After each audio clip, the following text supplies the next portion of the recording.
All right. Hello, everybody, and welcome to the Monster Hunter Wilds USA Championship 2025, coming to you live from TwitchCon in San Diego, California. My name is Joe Bustos. I'm one of the community managers here at Capcom USA. I'll be one of your hosts, guiding you through today's action. So it's been 5 years since we've had a competitive Monster Hunter tournament. What is that? What is competitive Monster Hunter? Well, we're challenging hunters to slay their targets as fast as possible. And today you're going to see some pretty high-level play. You're going to see hunters doing things that maybe we haven't seen before. And I think the cool part of this tournament is that instead of that safety net that they have at home, they really only have one shot to execute to get it right to win this tournament. Now, with this tournament, I think the really cool thing is we brought in a lot of teams from across the country to compete. And earlier today, they competed in an intense qualifier round. Those top 6 teams have earned the right to compete here on the TwitchCon stage in the finals, and we're going to have a chance to see them compete in just a minute. So before I toss it over to our talented commentary team, we are going to take a look at a recap video of the qualifiers. So let's go ahead and take a look at that. Hello, I'm Lord Vietner. And I'm Zhao Bagel. We're here at the Monster Hunter Wilds USA Championships hosted by our friends at Capcom here at TwitchCon San Diego. Some of the best teams from all around the country are battling it out for their place in the finals. That's right. Let's see which teams can make it to our big stage tonight at the Capcom booth to duke it out for their trophy. Let's get into the hunts.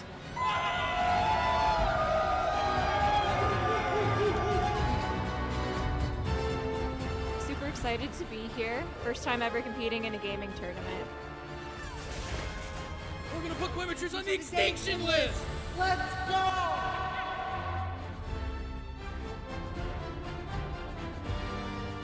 Representing the Chaos Draco Slayers out of Bay Area, and we're here today to make sure that we're the winners of the US Championship. And it's not a question about whether or not we're the best or the cream of the crop. The question here is how you want your chemistries cooked tonight.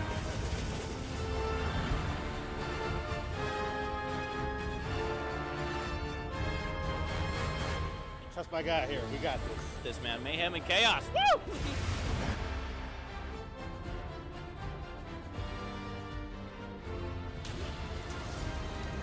These are your top 6 finalists.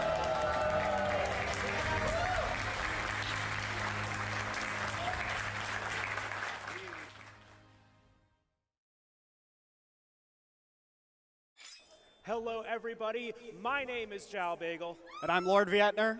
and we are here for the Monster Hunter Wilds USA Championship live from TwitchCon in San Diego. Yeah, how awesome to be here. This is actually my first ever TwitchCon, and how great to be here with the Monster Hunter community for our first competitive speedrunning event in 5 years. 5 long years, right? Let's hear it. 5 long years we have waited for more Monster Hunter speedrunning competition, and what better place to do it in the home of streaming, right? We've got speedrunners, we got content creators, we got just so many people so passionate about this community here to participate in the championship today. Yeah, that's absolutely right. We got to meet all of our qualifiers today, not just the players who made it here to the final today. And everybody is just so passionate about Monster Hunter. They're excited to be here, have a ton of fun, and just go out there and hunt for some good vibes. Absolutely. So before we get into the action, let's break down the tournament rules for real quick, just so everyone knows what's going on. That's right. So 6 of our 60 teams have qualified to compete for the fastest time up on stage today. Each team is made up of 2 players hunting cooperatively against Rathalos. Trophies will go to the top 3 teams, and the players will be provided with 3 optional loadouts with 2 weapons to each of those loadouts to choose from to take on the King of the Skies today. Yeah, and we'll talk more about the loadouts, how these people are going to be making their decisions, because there's a lot of intricacies, right, to making decisions about how you're going to be doing your fights, how you're going to be tackling each one of these quests, right? Yeah, absolutely. And something we talked about today a lot was with only 2 weapons for each of those 3 loadouts, there's only 6 of the 14 weapon types available. So we're going to be looking at a lot of players who are playing with something they may not usually main. There's a lot of nuance, a lot of practice that goes into these to make sure that they can come out here and succeed today. Yeah, absolutely. So, I mean, and can we also take a really quick look at these incredible first, second, and third place trophies that we have for the competitors today? 3 of these teams will be going home with these, and they are just absolutely stunning. Yeah, they're so cool. We were talking today that we asked them if they could make some extras so we could take some home. You know, the commentary team might need a few of these, right? Yeah, that's what I'm saying. Maybe we'll do a surprise run at the end here. We'll sneak in, see if we can get in. Sneak in with the seventh participant. So let's go ahead and show off a little bit of our pre-qualifier interviews with our team this morning, Team Bra.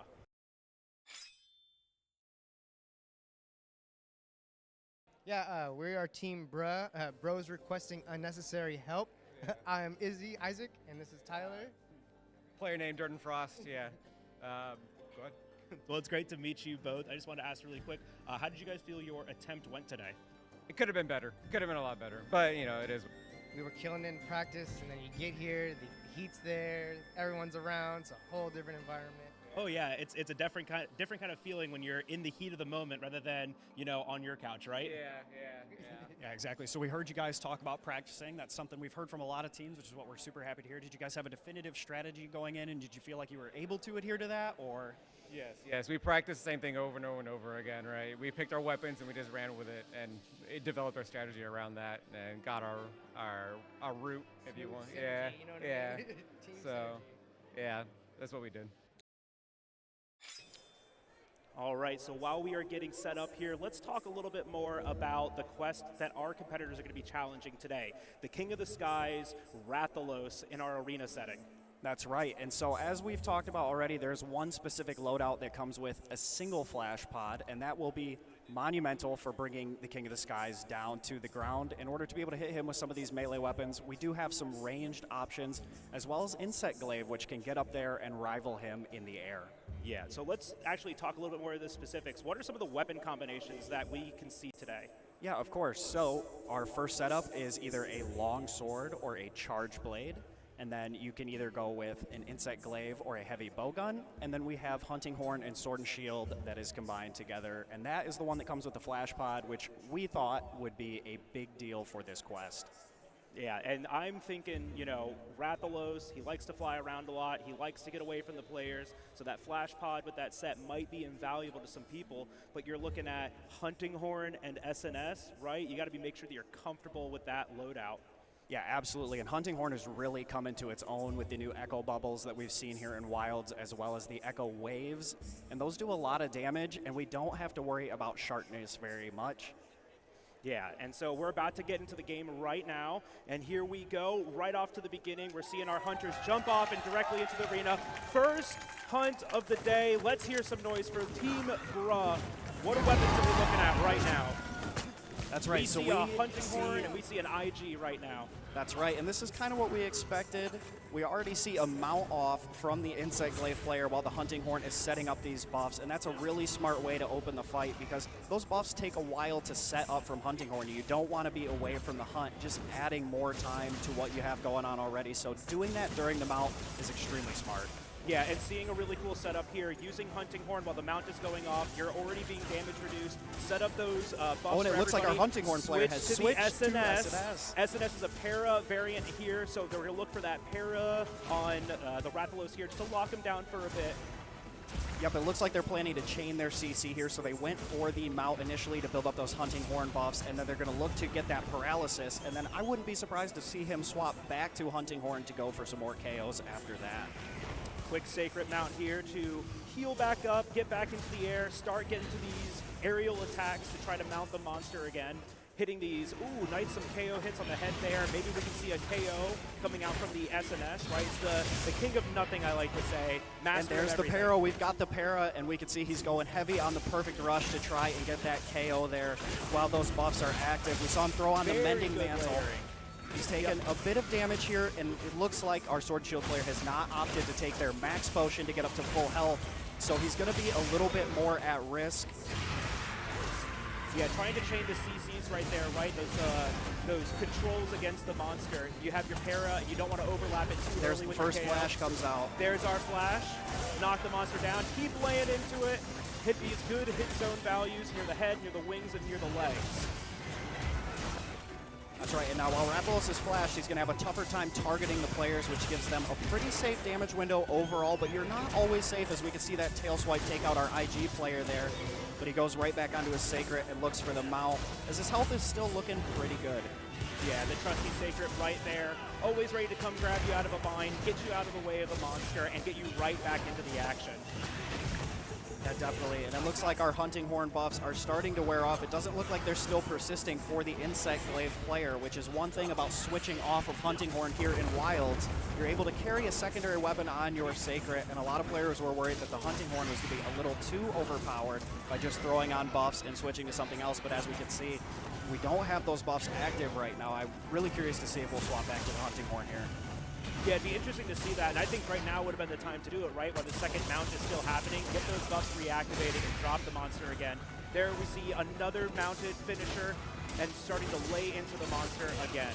Yep, definitely. And one thing I've noticed here is that our Insect Glaive player is keeping his triple extract up. We have not seen many rising spiral slashes. It's been focusing heavily on the aerial style here. We do know that this set comes with the airborne skill bonus, which is plus 10% attack while doing attacks in the air. Yeah, and just opting out for that more grounded playstyle over spamming the rising spiral slash might be a little bit of a risky play, but it guarantees that your triple buff stays active for the hunt. Yep, absolutely. But one thing we do notice with the Insect Glaive is we saw a flare damage pop there. And so flare is a skill that the Insect Glaive has on its set that allows it to build up wounds faster, those big red marks. Ooh, big There hit we go, our first cart of the evening. And you hate to see that. I mean, that's just going to be a huge time sink. And now the Insect Glaive player is really up against it as he's the only target right now. Yeah, let's rally for these hunters. Let's see them get That's right right, back cheer into the them on, action, guys, cheer right them on. back into the hunt. That's the great thing about the arenas. You're right there anyways. Just jump right back into the action. No long run backs, no running all the way to Rathalos Nest, as we've seen in the Windward Plains if you forget to set up that Camp 16. Oh, I know a lot about that Camp 16. Yeah, Rathalos being kind right here, staying on the ground, giving them the opportunity to fight on their terms before he takes off into the sky again. Exactly, exactly. This is what you want to see. You want to see Rathalos grounded. We get another para, which is huge right here. Because crowd controllers, we'll call it CC for short. And there we go, Rathalos falls. Very nice. Very good first attempt here on the stage. 4 minutes, 34 seconds. I saw there right at the very end. We'll get a confirmation of our final time here in a little bit, but what a great first hunt of the day. Yeah, absolutely. We got to see a lot of different strategies on play. We got to see the weapon swapping. We got to see mounts, para, KO. And we got to see our first cart right out of the gate, so nobody else feels any pressure of not having to worry about that. They're just doing everyone a favor here, right? Just get rid of the pressure of the cart instantly. Exactly. Very nice of them. We're all team players here, right? That's right. Yeah, you got to look out for your members. Yeah, absolutely. And I really love seeing just right out the gate the versatility of weapon swapping, right? Let's set up the Hunting Horn buffs while we're in the mount. While we can't really do that much damage anyways, set up our buffs, give the team a little bit of an extra push, and then swap over to a paralysis control style kind of weapon. You have KO and you have paralysis, both in the SNS there. We saw both of those come out. Yes, absolutely. And so what's super nice about that is, the SNS is so versatile. Like you said, you can do the KOs with the shield. We saw a lot of the perfect rush spam there in order to get as much KO damage as possible. We're able to drop in the falling bash on the finisher. It's awesome. Yeah, and honestly, I also love seeing the versatility of IG, right? You have the aerial style and you have the grounded style. And so we'll see from our team right now if those decisions were, their plan, their strategy all along. We're going to throw it over to Joe for our interview with Team Bruh. All right, Team Bruh, our first round of the evening. How do you guys feel about that run? I'm happy to be here. Could have been better. It was fun. I had a hell of fun. There's no complaining from me. So a little pressure in this being the first one of the night. How did you feel like kind of dealing with that, with the expectation? You guys got to set the standard. We were just hoping for the best. Here to have fun. We're going to take this still. I think so.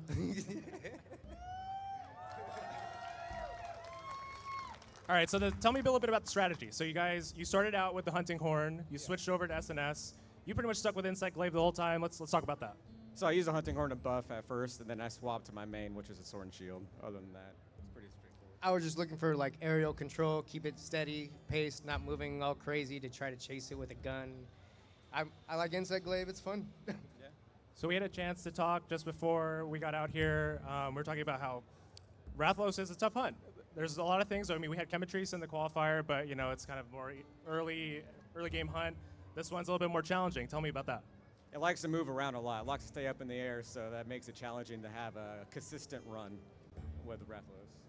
Definitely in the environment made the monster a lot harder because you're like, I'm trying to look around. Oh wait, don't look around, you gotta focus right here. So keep it focused on the screen. Staying on the monster was trying to be like my A1 thing to do, you know?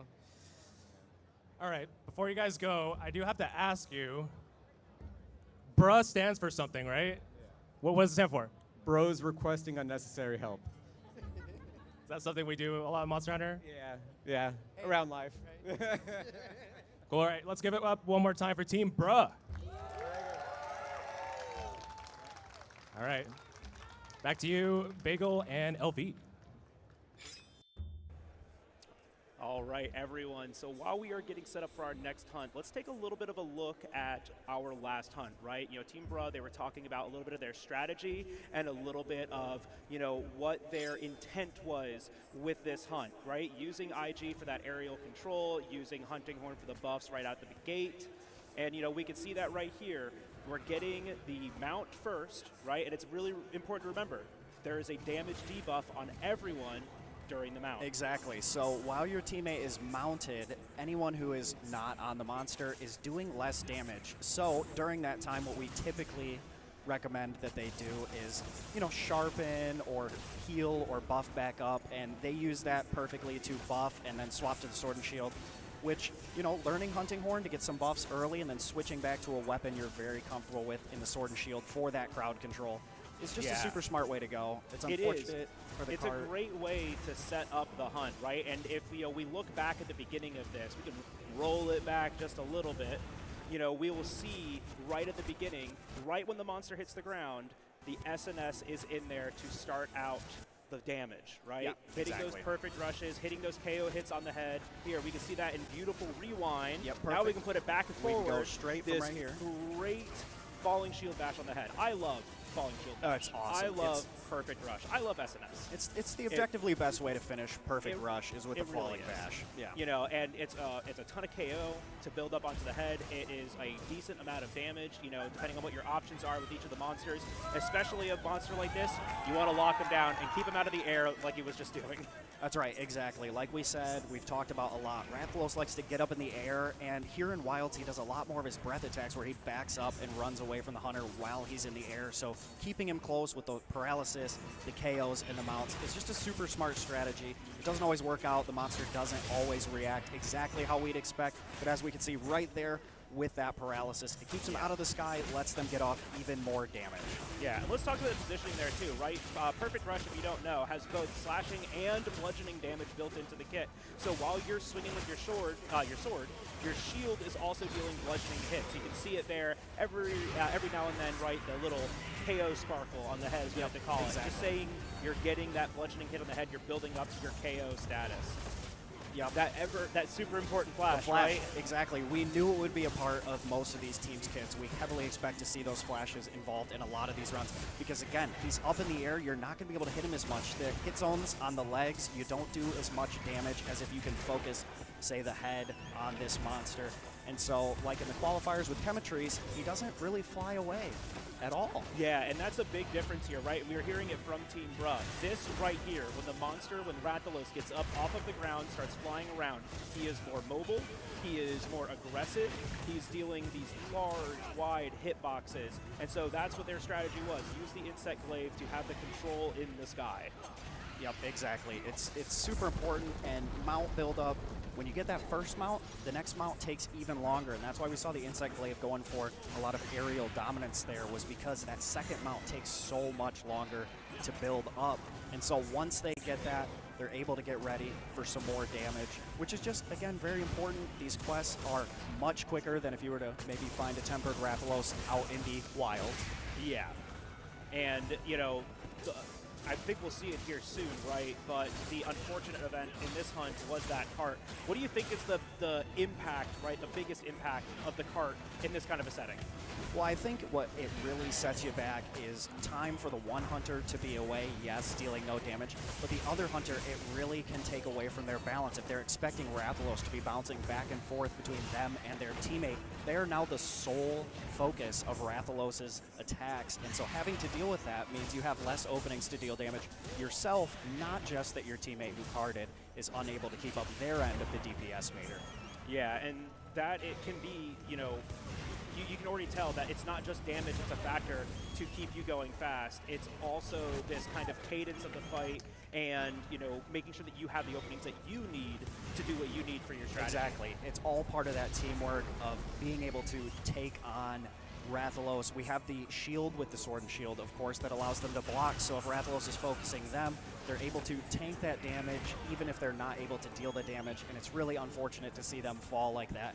But honestly, it was a very, very nice run from Team Braun. No, absolutely. So I'm excited to start seeing some of the other runs that we have coming up, right? And we'll see some of the other strategies that are implemented during, you know, this hunt, right? This is just one of many strategies that you and I were talking about. Absolutely. Yep. No, and so I mean, so we saw this one, right, which is Sword and Shield Hunting Horn combo with the Insect Glaive aerial control. What are some other styles that we could see, right? Because exactly. we have Charge Blade, Longsword, right? Yeah, we have Charge Blade and Longsword. The Longsword, a renowned counter weapon, a lot of opportunities to continue attacking through damage that many other weapons don't get. You know, if you have a lance or a sword and shield, you may have to block those attacks, but you have the eye counter and the foresight slash that you can use to get through these attacks with longsword. That's definitely something we could see here very often. We also, again, are huge fans of the hunting horn here in Monster Hunter Wilds. Would not be too surprised to see that pop up multiple times. Hunting horn love. I don't know. I hear it. We mentioned hunting horn. Yeah. Everyone starts cheering. Let's hear it for hunting horn, right? Absolutely. It's a weapon that's been in for a while, hasn't always gotten its flowers. It was beautiful in Rise and Sunbreak, one of my favorite weapons to play. I'm very happy that it is very, very strong here in Monster Hunter Wilds. It's a ton of fun, and what we've talked about is a lot of its attacks don't care about sharpness. That's something you have to look at a lot with these arena quests, is my weapon going to eat through sharpness? We have things like Protective Polish, we have things like Master's Touch in this game in order to help keep our sharpness as high as possible, because the higher your sharpness, typically the higher your damage. Yeah, and you know, like you were saying, it doesn't care too much about it, and which is why I think it's funny. It's the only weapon in all of the sets that gets blue sharpness. Right, exactly. It's a little ironic for sure.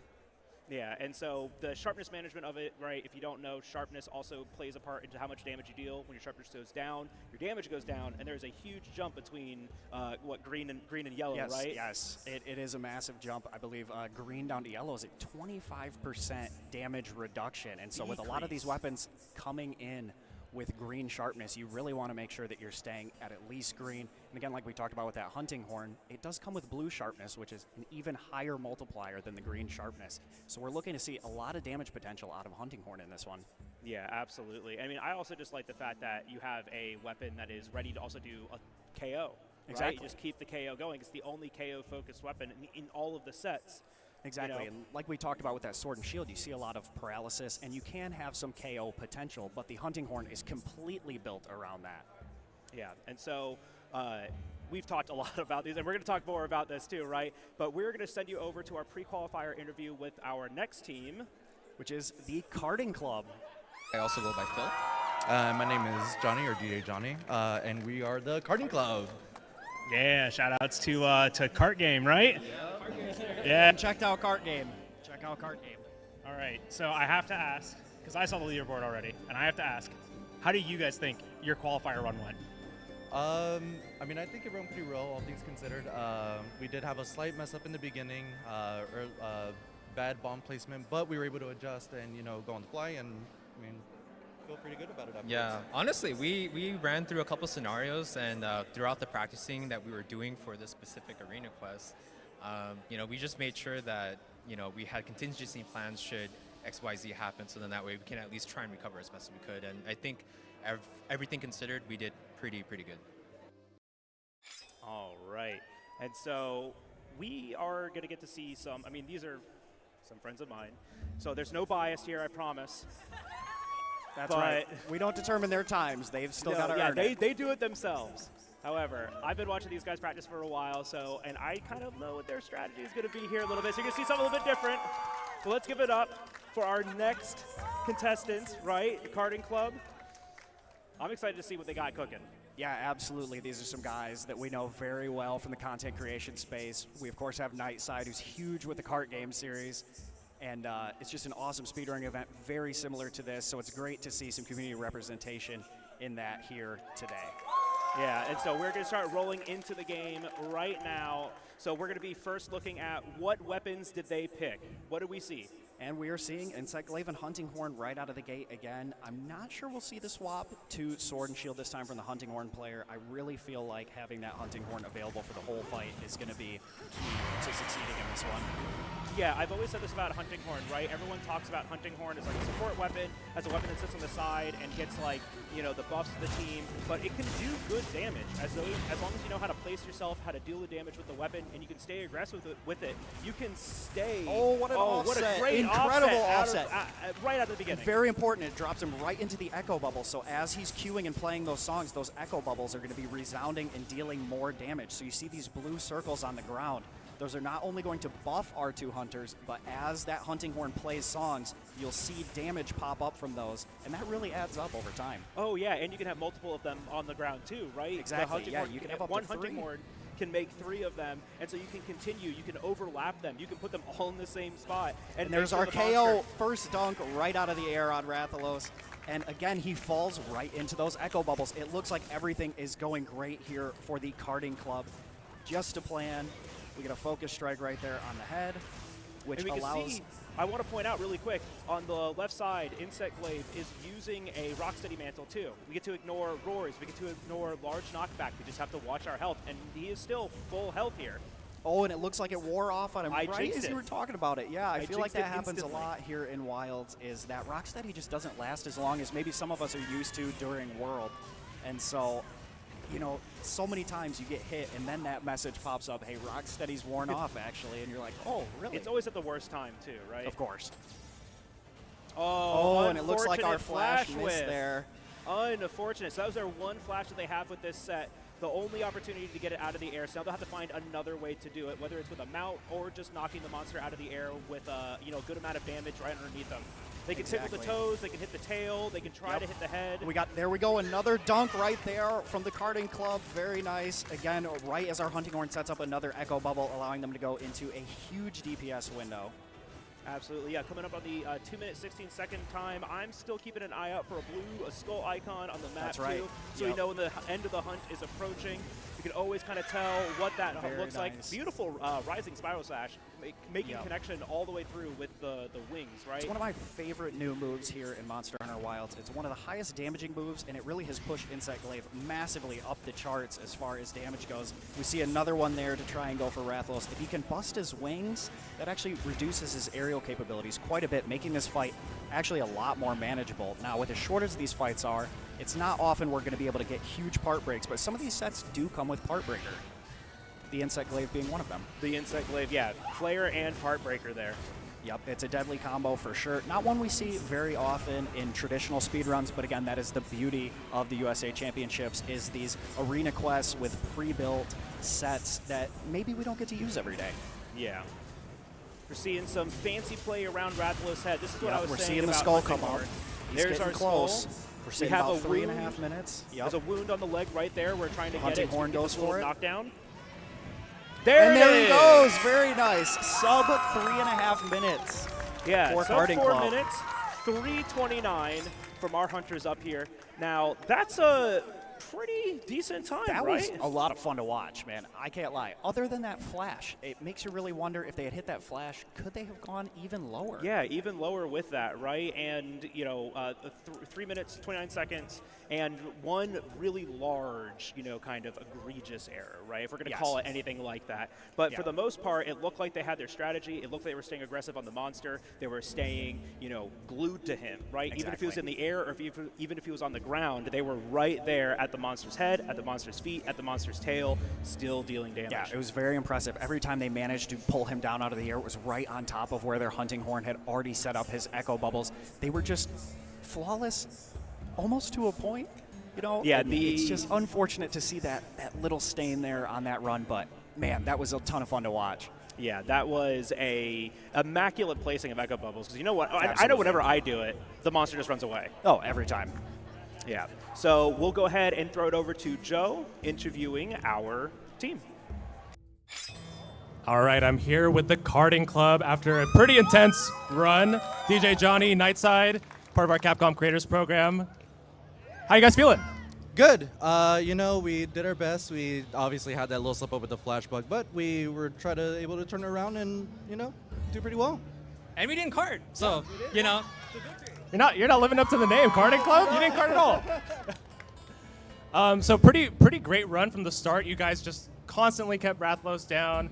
The flash, I think, was the only thing, but you guys quickly recovered. Tell me about just like the thought process of just trying to like, you know, you have something like that, but you just quickly recover and keep going. Yeah, so actually the start kind of didn't work out for us. I messed up and got hit by the roar, but I mean, the main thing that we wanted to do was just try and knock it out of the air, and as soon as we knock it, we had to KO it. And then from there, we just keep locking damage onto the head. Anytime a wound pops up, I would take it to try and set like a bubble down, and we would just try and keep it on lockdown. But you know, we ran into a couple of snags here and there, especially, you know, that, you know, missed flash. But I think, you know, we're still pretty satisfied with what we did. I mean, getting to top 6 was already an amazing experience, and being able to, you know, compete here is already great. So all things considered, amazing. Yeah, I mean, echoing what Nightside said, yeah, I mean, it's so great that we were able to compete here. We made it top 6. You know, it's been a lot of fun seeing a lot of the Monster Hunter community just come together and cheer us all on and cheering the rest of us. Woo! But yeah, no, I mean, shout outs to our communities that are watching at home right now through Parodi, Forest Reader, the Monster Hunter channel as well. Yeah, thank you everybody for hanging out here. Really do appreciate it. All right, with that, I think we'll give a big hand for the karting club. Thank you, guys. And with also back to the casters. Thanks, guys.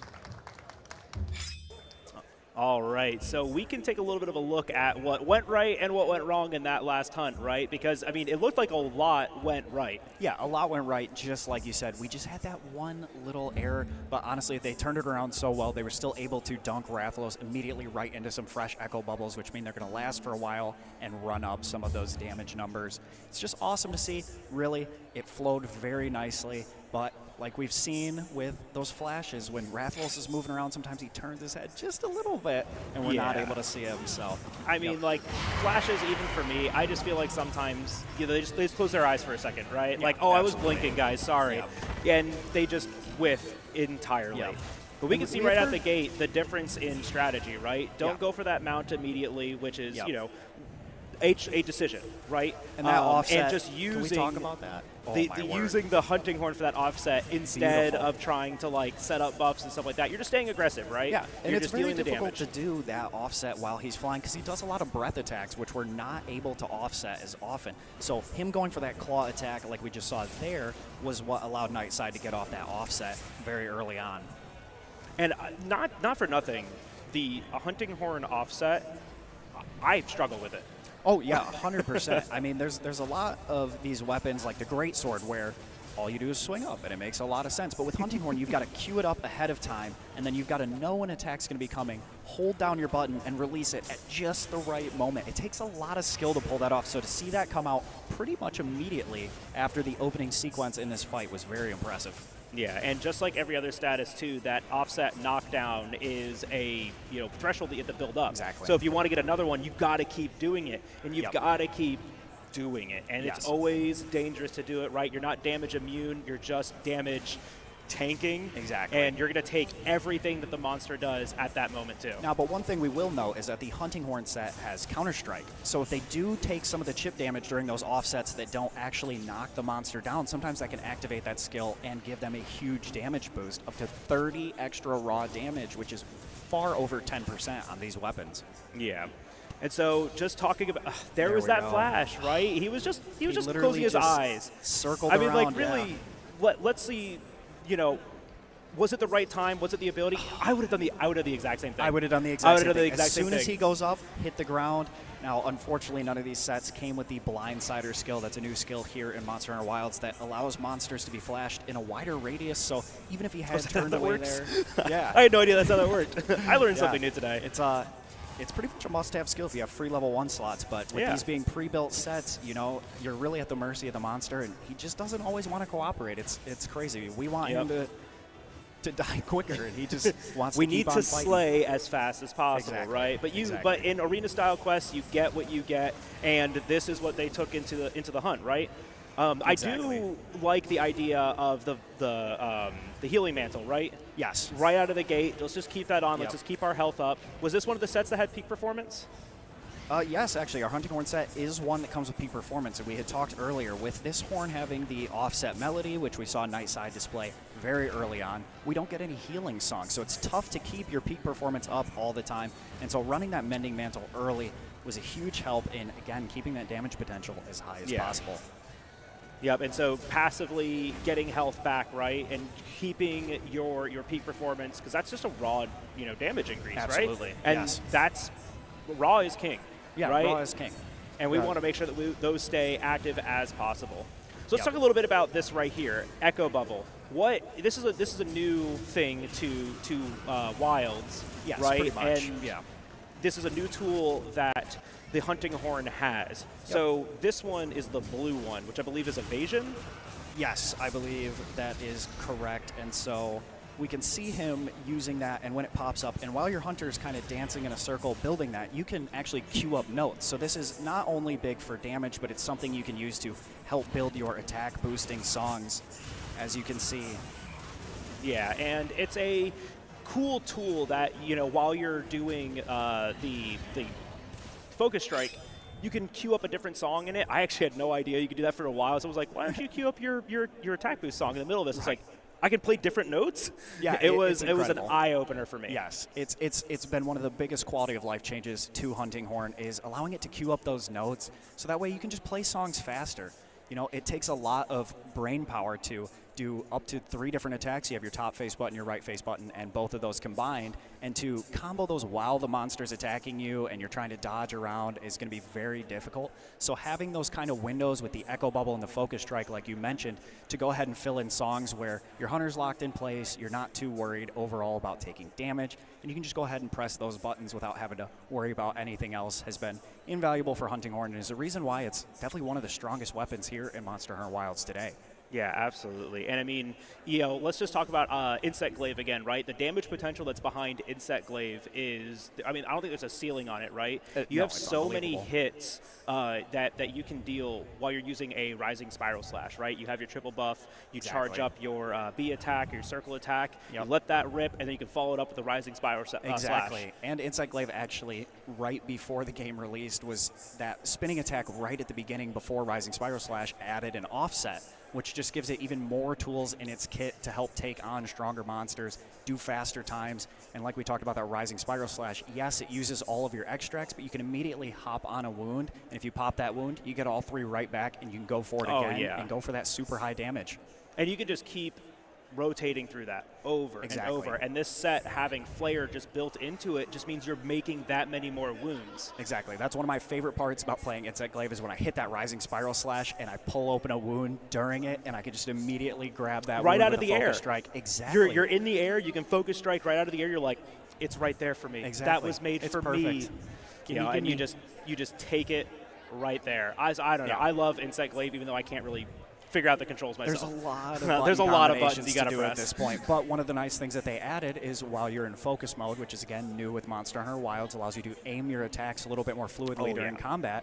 When you attack normally, your bug goes out and gets extracts for you. So you can focus on the head to get that red extract, or the wings to get the white, or the body to get the orange. So you're not always at the mercy of holding down 17 different buttons to try and send out your bug. Yeah, it's very reminiscent of the Sunbreak assist bug, right? Yeah, exactly. when you're using the assist bug, all of your attacks had the bug go out with you. I love that, right? Yeah, it's great. You use a slashing weapon with a KO bug. You're doing a little bit of both, so right fun. in your normal damage combo. It felt like SNS.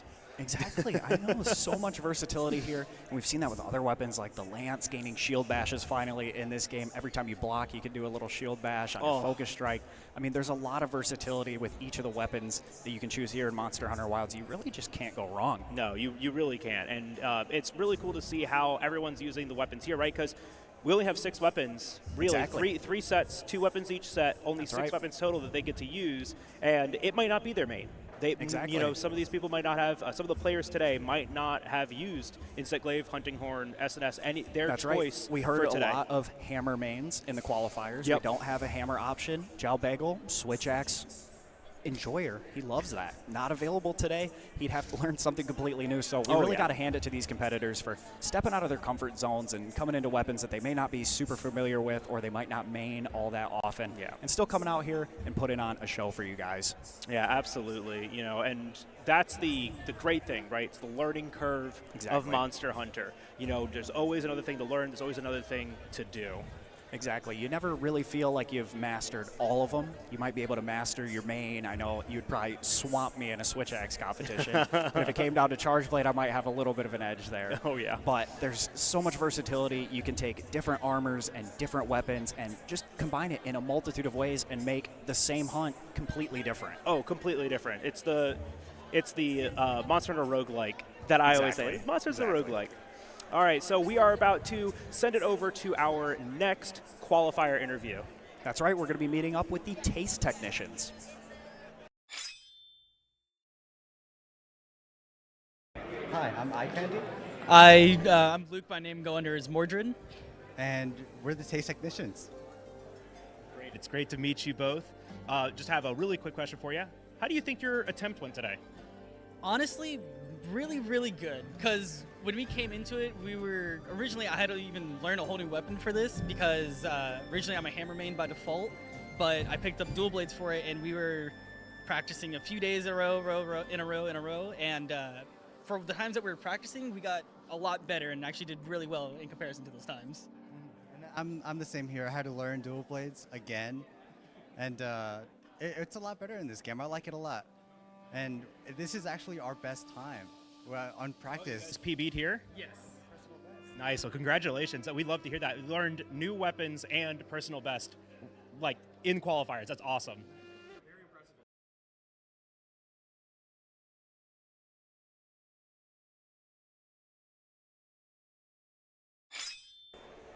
All right. And so before we jump into our next hunt, what do you think?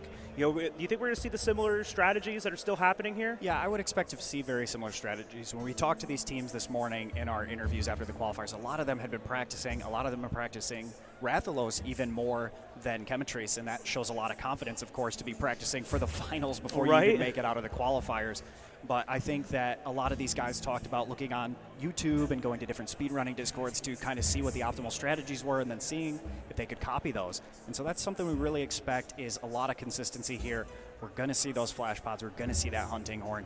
Just really depends on if we go double hunting horn. Do we bring the insect glaive for mounts? Do we just bring it for the crowd control? Do we bring it for the wound potential with flare and part breaker to help keep Rathalos out of the sky? Yeah, because that's the main part, right? Exactly. He is the king of the skies for the reason. He wants to be up there, and when he is there, that's when he fights the best. That's when he's the most dangerous. Our one cart today that we have seen happened when the Rathalos was in the air. Exactly. It's that lingering fire breath. It's hard to tell exactly which direction he's going to go with it. I know when I was doing this quest to kind of prep for this tournament and get a feel for it, I got hit by that and carted by that quite a few times, which I'm not proud of course, but you know, that's just the dangers of Rathalos. Of course, he's the flagship. He's the face of the series as a whole. He's meant to be a difficult fight, and especially in this more controlled situation where you may not have your favorite weapon or your favorite armor set or even your favorite skills.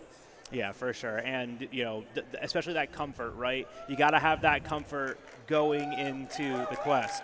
So we are about to jump into their next quest here. Taste Technicians starting off the hunt. What weapons do we see right now? Heavy bowgun, which is our first one out here, and the sword and shield. Again, we've talked about that crowd control already.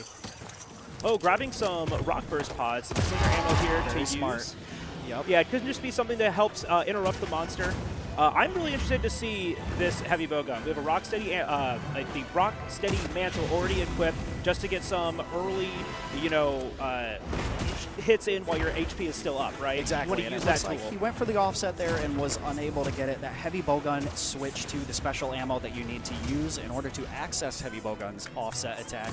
It takes quite some time here, and so that's definitely a difficult one.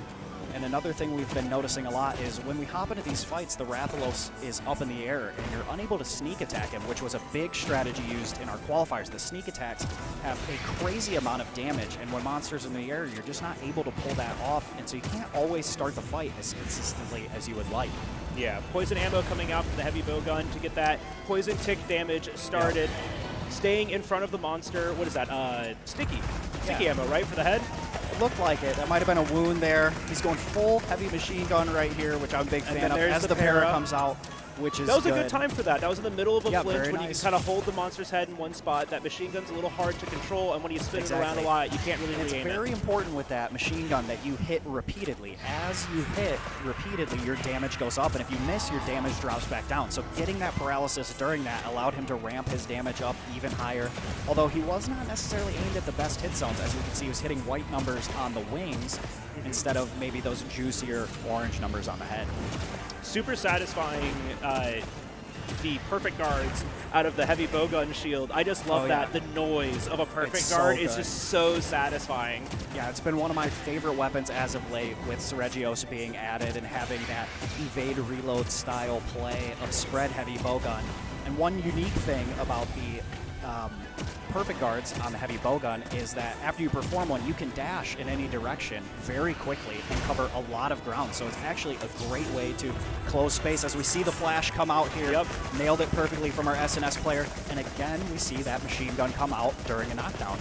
Yeah, getting the KO hits on the head, our basic circle combo, just some quick shield bashes into the head while you have that small opening, guarantees that you hit the head, and just make sure that he starts building up more KO damage, maybe see a second KO during this one. Exactly, and we saw something there from the Sword and Shield that is unique to the Sword and Shield, which a scar will appear on the monster before a wound actually appears, and Sword and Shield can use its focus strike on that scar to help create the wound faster, and it also does a lot of damage, so you can get those wounds out even faster with the Sword and Shield than even maybe you could with Flare on the Insect Glaive. Quick wound pop there, straight into the charged chop attack, a new addition here in Monster Hunter Wilds. One of my favorite attacks. It just feels so good to use. You don't got much time left. The monster's about to get up. I think a charged chop fits right at home here. Yeah, nothing like going into that spinning Reaper into charge chop, just the damage numbers you're seeing. And we get another paralysis here, very nice. Sword and Shield, put it in work, man. It really you just cannot write this weapon off. It really does, right? It's the master of none. It does everything, not as well as everything else, but it does it all, right? Exactly. That's really where it becomes really just like a great tool to use in these kinds of settings. Of course, it's a jack of all trades, as we love to see. And they've done a really great job communicating those paralysis coming off, the knockdowns coming off, because that heavy bowgun has been able to get off their machine gun on a knockdown 3 times in a row now, which is just an incredible display of teamwork. We see him switch over to normal ammo, which is now rapid fire on the heavy bowgun to get some extra damage in here. Taking the mount, but a little unfortunate setup here, right? Starting the machine gun at the same time as the mount. We mentioned before, there is a damage reduction on the monster when the mount starts. But the nice thing is here too, you have normal ammo. You just have it. Let's just keep sending it. We can do that. Exactly. Quick little knockdown for the mount. Very nice Get mount. back in there with your SNS. Keep that aggression on the head. Build maybe up another para, another KO. And both nailed the blocks on the roar there, which is very important, as neither of these sets have very high earplugs. With the Insect Glaive set, we have earplugs too. I actually do believe the Heavy Bowgun set has earplugs too, which completely negates the roar from Rathalos, which just makes any roar a free damage window. Yeah, right. The Insect Glaive and Heavy Bowgun are paired together, so that's why they use the exact same armor set, the exact same skills, but you can switch between the two weapons, between Heavy Bowgun and Insect Glaive. Oh, Sword and Shield takes a heavy hit there. They're running low on health as Rathalos goes into the attack. We saw our other SNS earlier, but our Heavy Bowgun is able to tank right through that. See, I love this. You're at... Oh, there we go. There's our finish. Just over 5 minutes. Very nice. Yeah, 5 minutes and 6 seconds here to take down the King of the Skies in our arena quest. A comparable time to what we've seen so far. but, you know, still not the fastest time that we have seen so far today. Of course, yeah. And I think, unfortunately, we have to tack that up to the heavy bowgun. Well, it is a strong weapon in its own right. The innate ammos on this specific heavy bowgun are just not as strong as some of the other options within the game. And again, that's just a part of that challenge quest. You're stuck with what you have. You can't bring what you're used to. And so we saw them try to mitigate that a little bit with the Wyvern Fire, with the machine gun ammo. But unfortunately, it just wasn't able to quite keep up with the hunting horn pace that we saw earlier. Yeah, the heavy bowgun only enters that with your normal shots, your water ammo, and then those poison ammo, right? Yep. You don't have a lot of tools built into that, but you do have the safety of the nice big shield, Exactly. and then also your special fire, the Gatling gun. Yes. Exactly. And one thing to really note is that heavy bowgun coming with water ammo, it's not a super high weakness of Rathalos. If we were to see thunder ammo, that would be a big one. We don't get a ton of use out of dragon ammo, but it is very effective against Rathalos. We saw a lot of speedruns previously where runners were able to complete a whole Rathalos or Rathian fight with just dragon ammo, which you can barely carry 10 of. And so that's seeing impressive. that water ammo just kind of makes it a little more difficult. Yeah, and so, you know, that's just what it comes down to, right? When you are using your tools here, you've got to come up with your strategy. You've got to come up with what you're going to be doing. So let's hear a little bit more from our team about their strategy in our interview with Joe. All right, Taste Technicians, you guys just finished your run. Take me through how that run went. So, I'll be honest, wasn't our best, but during the pressure of it, you obviously don't have everything go according to plan. Like, I know I wanted to try to get them. I wanted to try to get a mount off at the very start to try to get ourselves ahead forward, but missed it a little bit. But overall, I'm happy with how we did it. I mean, we did the best we could, and for no practice, it's all right. Well, you guys did awesome. Obviously, being on stage, and like we said earlier, there's no safety net of continuing to try over and over again. You got to do it in one go, and I think you guys handled the pressure well. Take me through kind of like the weapon selection. I think you mentioned that wasn't your main, right? Yes, so normally I am a hammer main, so for all the hammer mains out there, I tried my best to get a stun off. I got one, I'll take it. But normally, yeah, I'll use either hammer or some other weapons, but it was a different experience trying to learn Sword and Shield for this, as well as, you know, using it on stage, I would say. And how about with the heavy bowgun? For me, it's my second main for Wilds, so I was pretty comfortable with it. But I had to use the ignition more than I'm used to, which I kept forgetting about, but it helped out.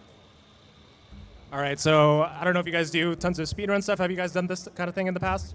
Absolutely not. This is actually the first time either of us have ever done a competition, so I'm proud with either of us getting this far to begin with. Yeah, I was just here for fun, but yeah. I mean, the fact that we got this far is pretty cool. All right, well, again, congratulations, guys. You made it to top 6, which is an amazing feat. So thanks so much for being here. Let's give it up one more time for the Taste Technicians. All right, with that, let's toss it back to the casters.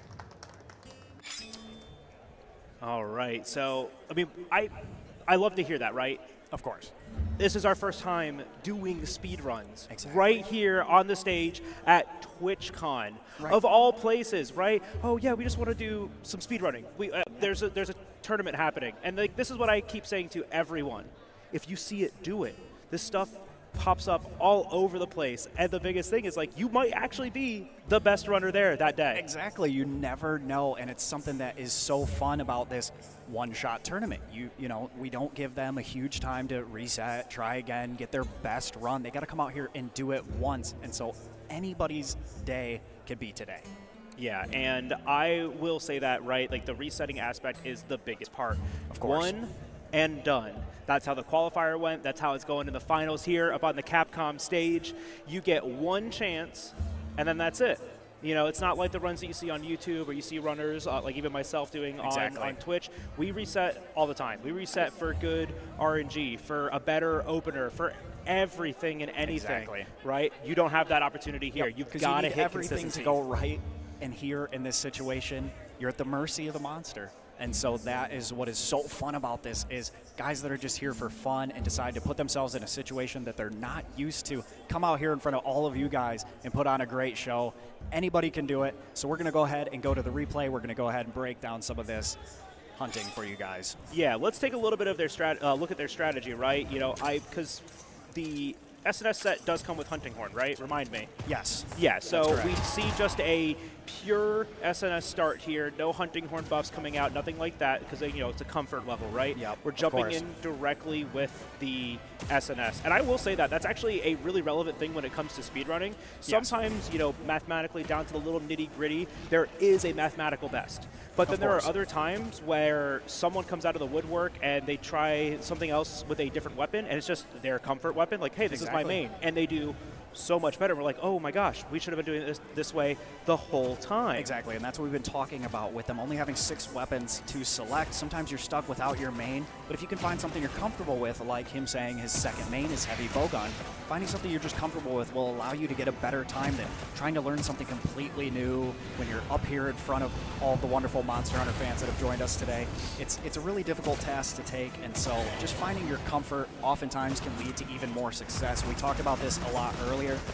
A hunter who hasn't carded is always dealing more damage than a guy who's using the meta builds and ended up carding. Yeah, and it's very easy to tunnel sight in speedrunning settings, but I really want to hone in on something, because this is something that I know very little about. Let's talk about heavy bowgun, right? Everybody knows heavy bowgun. People know this is a weapon that can be very oppressive, very aggressive, has all the tools, has a lot of damage, is a very solid weapon, right? Exactly. One of the most solid choices in Monster Hunter World and in Monster Hunter Sunbreak, right? We've seen heavy bowgun do some incredible speedrunning feats before.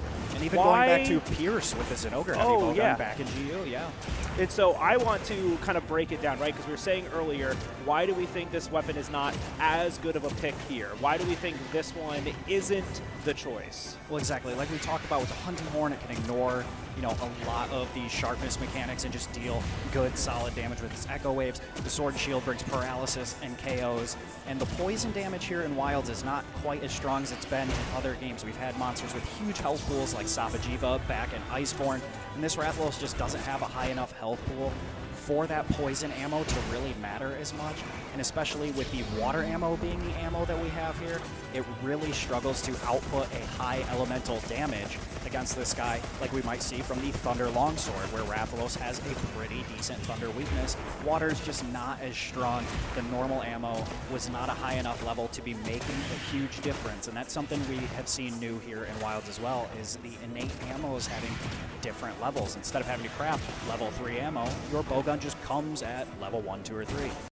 Yeah, so let's break it down even further, right? Like, what do we think would be the optimal situation for heavy bowgun use in this kind of a situation, right? Yeah, for heavy bowgun in this situation, again, using that Wyvern Fire and focusing the head is going to be a big deal. That ignition, the Gatling gun ammo, like we said, it ramps up over time, and they did a good job of using it on their paras and on their knockdowns, but it just weren't hitting the optimal hit zones here.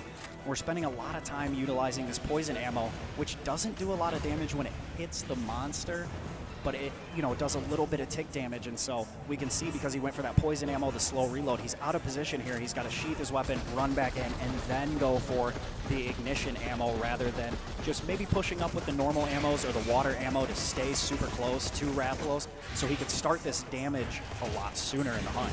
Yeah, and that, synergizing your strategy, right, with your partner is a huge, step to getting faster, right? Exactly. When you can anticipate what's going to happen next, your partner can already call out, para's about to happen. You're already now reloading that special ammo, already aiming at the head, the para happens, you know exactly when that's going to be. Exactly, and on quick quests like this, those seconds matter. Sure, maybe that would have only saved him 2 seconds, but in our qualifiers, 2nd to 6th place was only a difference of 6 seconds total, so 2 seconds really could have taken you from 6th down to 3rd. So that's a big deal in these speedrunning competitions. Every second really does count.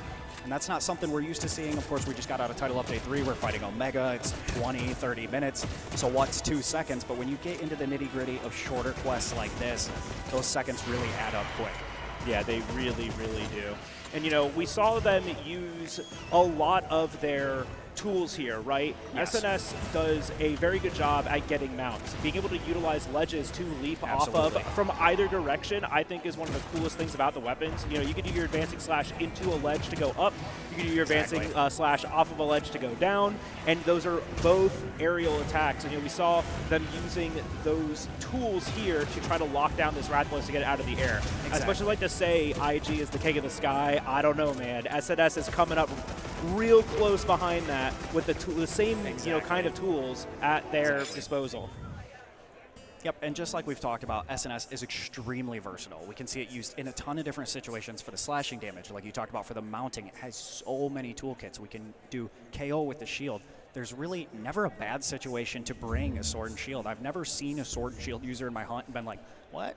I'm always like, oh, cool, this guy's ready. We know this guy's going to contribute. Remember that. Bring your SNS. That's your tool. That's your Omni tool, your multi-tool. You just bring that to everything. Just have your SNS ready for you. If you haven't played it before, I highly recommend it. Oh, yes. Absolutely. So since everybody out here in the audience has been such an amazing group, some great energy, right? Monster Hunter Wilds USA Championship, they've got a little special treat for you. Check this out.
And your team name.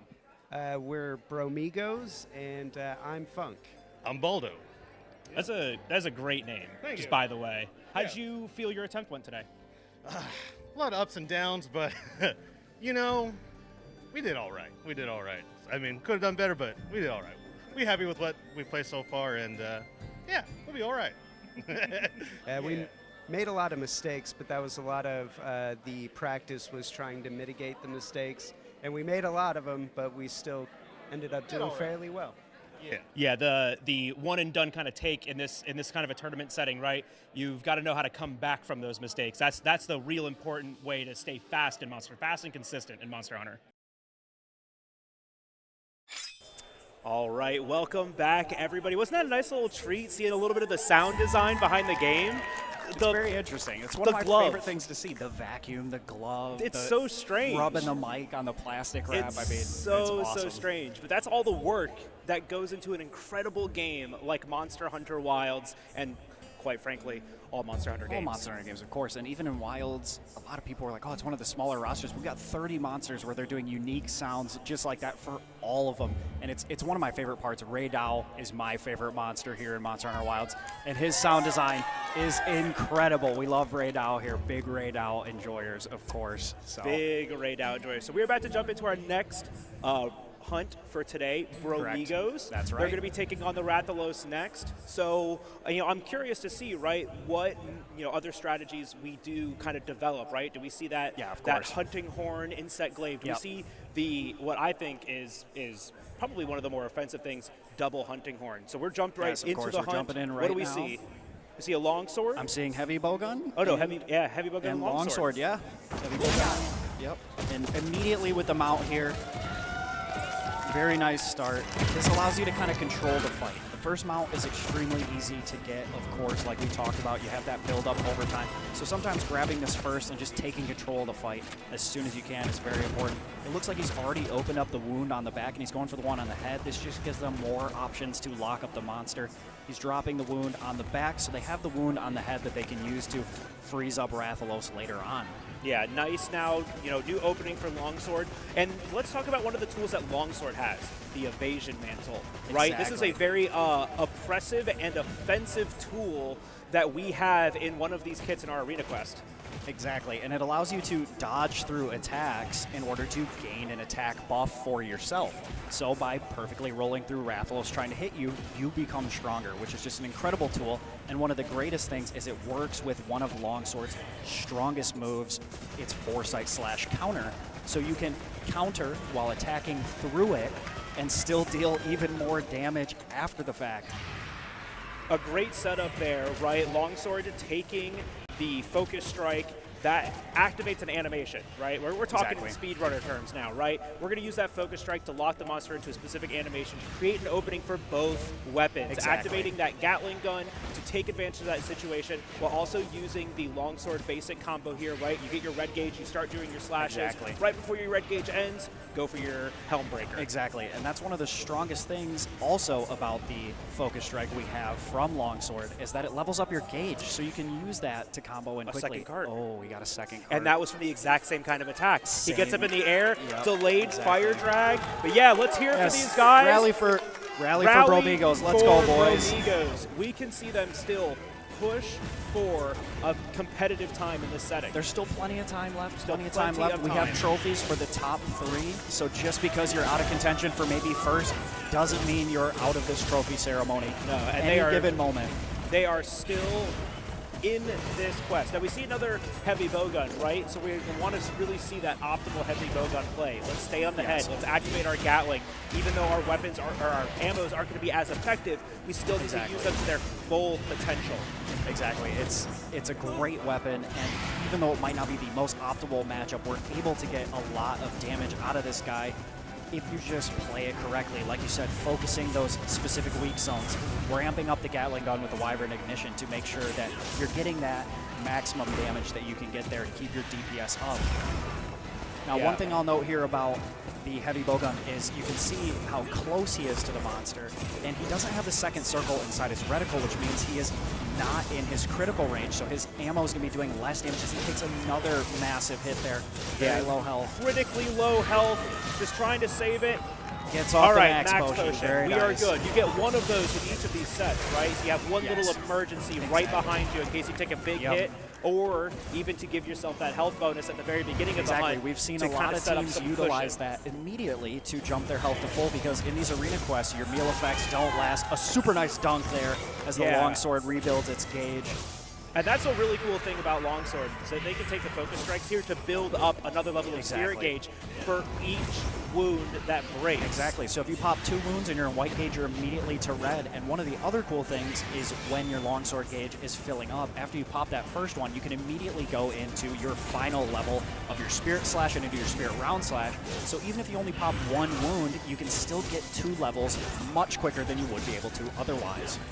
It's really impressive, right? Because everyone looks at Longsword. Longsword's got every tool in the world. You've got fast ways to get your gauge. You've got all of these counters. Hyper armor. But I will tell you this, you have to know how to balance all of those tools. Exactly. It's very easy to get bullied out of being able to use those things, both optimally and effectively against monsters. Exactly. As soon as you miss one EI counter, or you go to Foresight Slash and you don't have any gauge, and it doesn't actually count as a dodge if you don't have any gauge, you get smacked by the monster and your whole flow is thrown off. You see a nice Helm Breaker into the Spirit Release Slash there, right on Rathalos' head, but we weren't able to get a dunk, which is very unfortunate. We go for the Focus Strike to bring it down, which is very nice. Yeah, and they're both at critically low health, but they're playing it very, very aggressively, very dangerously. They're sending it. What a block. They're sending it. This is so exciting. It's coming down to the wire. Rathalos is skulled. Our hunters are skulled, and Rathalos. Second card, they still have one more available, so we are okay. Right. They can still finish out this hunt. It's going to rely a lot on this heavy bowgun, because Rathalos is going to be focusing him. but they know that Rathalos is close to death, so they're sending it here to try and pull off as good a time as possible. Oh, no. And our heavy bowgun goes down. So we do Quest is still going. Yeah, we get 9 carts. Oh, we get 9 carts in arenas. 9 That's carts right. in arenas. I do arenas That's so correct. often. Yeah. 9 carts, so we can keep They're going. still fine, of course, but it's really difficult, like we've talked about already. To get right back into this- cadence. Yes, exactly. You've got to get back really into the just don't cadence do of that very well. hunt. Yep. Longsword already back up to red gauge. Already back up to red gauge, right? It's incredible. You can do it so quickly. Now, it looks like he didn't have his focus mode active, so he missed that original stab. And there we go, a spirit release slash to bring him down. Talk about some style points, man.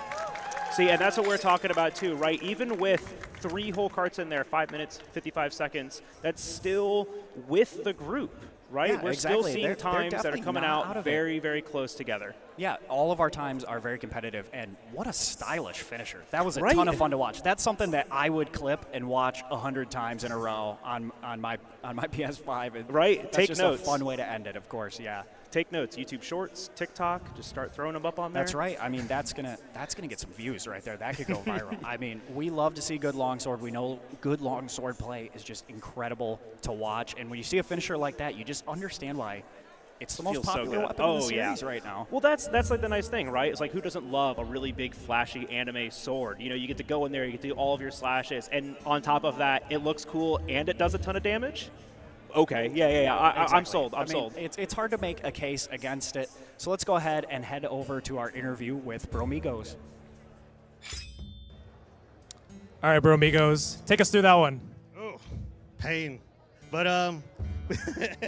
yeah, no, definitely didn't practice for this one as much as we did for the qualifying round. Not a weapon I normally main, but did my best. Yeah, we had no idea we'd make it this far, so we really didn't practice the Rathalos. We had no idea we'd make it this far, so we didn't really practice the Rathalos. Happy to be here, though. Well, again, congrats to making it to top 6. I know a lot happened in that run. Rathalos can be pretty unpredictable, but you guys did great. Talk us through. Yeah. Give it up. Talk us through kind of at the end of that run. I think you guys, you knew you're kind of running along on time, but you didn't have much health left. You kind of just like went all for it. Tell me about that. Yeah, I know. Just pretty much went all for it. Went straight for the head, seen the wounds. Just try to do as much damage as we can, and yeah, it's freaking on me though. But like, yeah, I was trying to guard as much as I could. Whew. Yeah, I really just had no health left. High risk, high reward. I was hoping every last hit was going to be the last one, but he finally caught me. Tell me about today's experience going through the qualifier. Like you guys said, you didn't think you would get this far, but you did. Yeah. And now you made it to the finals. Tell me about just the experience of the whole day. You know, first time tournament, yeah, so it's pretty interesting, pretty crazy to see all this happening. So yeah, pretty crazy, pretty fun, awesome. I've had a great time. First time entering a tournament as well. It's been amazing. You guys rock. All right, Bromeigos, thanks so much. Let's toss it back to the casters. So it was awesome seeing their hunt, right? And we can kind of see how things can go bad really quickly, right? Exactly. And you still got to persevere, you still got to get through the hunt, and you still got to finish it out. That's what Monster Hunter is about, is still That's great. overcoming the challenge. Yeah. And we heard that a lot in some of our other interviews with the teams that didn't make it up on stage today. It's just perseverance. We asked them a lot, what does Monster Hunter mean to you? And community was a big one, and we have a great community here today to support all of these wonderful runners. But we heard all of these people out here, perseverance. right? Everybody in the crowd, that's our community today. Yep, absolutely. But another key theme was perseverance. Again, we go back to Title Update 3, Omega, Savage Omega. A lot of struggles. Everybody kind of finds that wall, but persevering, getting through that, getting to the end of the quest, even in a high-stakes environment like this where you didn't expect to make this far, you didn't practice, you're up here in front of all of the Monster Hunter folks. It's very difficult, and so, we love to see that. Still getting after it. They didn't give up, and, they were able to bring him down, and I love seeing them risk it. Yeah, okay. I do that all the time. And I make Guilty. the biggest mistakes with this, right? Because, I do long speed runs. I do the whole game, and I get down to the very end of it, and I'm like, I'm a little low, but I know it is too. I'm going to put a trap down now. Oh, it ran me over. Yep. Every time, yes. And when you run into those super long speed runs, of course, the longer it wears on, you just kind of get that going. So, but luckily today we've had some pretty quick speed runs. So let's go ahead and run to a replay of that last one, and we'll go ahead and walk you through what we saw. Yeah, so let's check out some of the places where it went right and some of the places where it went wrong, right? We started out immediately with a mount here. Yeah, very strong opening. We've been seeing that pretty common, right? You can jump off of your Sacred and go directly into an aerial attack. I recently learned SNS can do other aerial attacks out of it, right? I found that out. Yeah. You taught me that, right? I think I might have. And we, And one thing we saw there, if we can take it back just real quick to right before he hops off, we see Rathalos bump into that pillar, and it deals a big amount of damage. And that's something that's pretty inconsistent with these mounts, is he won't always do that. But that's a great way, if that works out, to get a bunch of damage really early. 700 damage. We're using some slightly weaker weapons. So, I mean, that's a good 5-10 seconds of beating on the monster just for free by getting them out early. It's somewhere between 3 and 5% of the monster's health, right? Interacting with these environmental traps. And that action is manipulatable but not guaranteed. Exactly. When you're riding on the monster, not only do you have to be close to the object, you have to be on its head to guide it there. Exactly. It's not quite like Monster Hunter Iceborne, where you have the clutch claw and you can throw monsters into the wall. Or the wyvern riding in Sunbreak. Or the wyvern riding in Sunbreak, right? You have complete control over those animals to kind of lock them down. But in this case, you get that mount, you just kind of got to be in the right situation. And sometimes you get the opener, sometimes you don't. Exactly, and it was very promising to see that. I'm sure they were very excited about that. We, again, heard that a lot in our qualifiers, is going for the mounts early and trying to get that wall bang because it does so much damage. So seeing that early, we really felt like maybe that would push them kind of in the right direction. But as we saw right there, took a cart, took a hard hit. So not only is the HBG out there, but our longsword is also out of commission, having to heal, run away from the monster until they're able to get back in it. Exactly, right there. And that's such a dangerous position to be in as a team, right? Not only did we both get hit, but one of us carded, and I'm half health. And now I have to figure out, how do I get back up? How do I get myself back into this fight? It is, quite frankly, stressful sometimes, right? To be able to get right back into that situation. Yeah, I'd be shaking and sweating up there on stage for sure after that hit if I was either of these two hunters. So, very impressive to see them continue on. What I didn't see as much out of the longsword here are the counters, and that is one of the ways that longsword is such a high damage potential weapon, is they're able to counterattack with the eye counters and with the foresight slash. And we just didn't see that as much. They were using a lot of the focus strikes and the spirit slash combos in order to build up that gauge. But anytime Rathalos was attacking, if it hit them, it knocked them out, where they could have potentially countered it instead, like we saw right there. If you go for the eye counter, if you go for a foresight slash, you're able to dodge that attack from Rathalos' tail and instead continue damaging the monster instead of getting knocked back. Yeah, and it's, it's called Foresight Slash for a reason. You need the foresight on when to use it. You've got to see it coming. And most of the longsword tools are like that. So once you lose control over the fight, it does become a harder weapon to really 100%. Use effectively. Yeah, it's very important to know what the monster's going to do next. And sometimes, we say this, when it rains, it pours. You get hit a little bit, you're not able to react to the next combo, and you kind of just get bounced around by the monster a little bit. Yeah, so let's rewind really quick, because I want to talk about Helmbreaker. I want to talk about Helmbreaker, and I want to talk about Helmbreaker finisher, and why I both love and loathe this attack. So Helmbreaker is Longsword's big, flashy finisher, right? You're going to set yourself up in the air. You're going to come right back down to the ground. We can go ahead and roll it forward here. We are going to see this attack come down. Right. And now, new to Wilds, Helmbreaker has a follow-up. Correct. And the follow-up is super flashy. It's super cool. Release Slash. See, he knows all the names.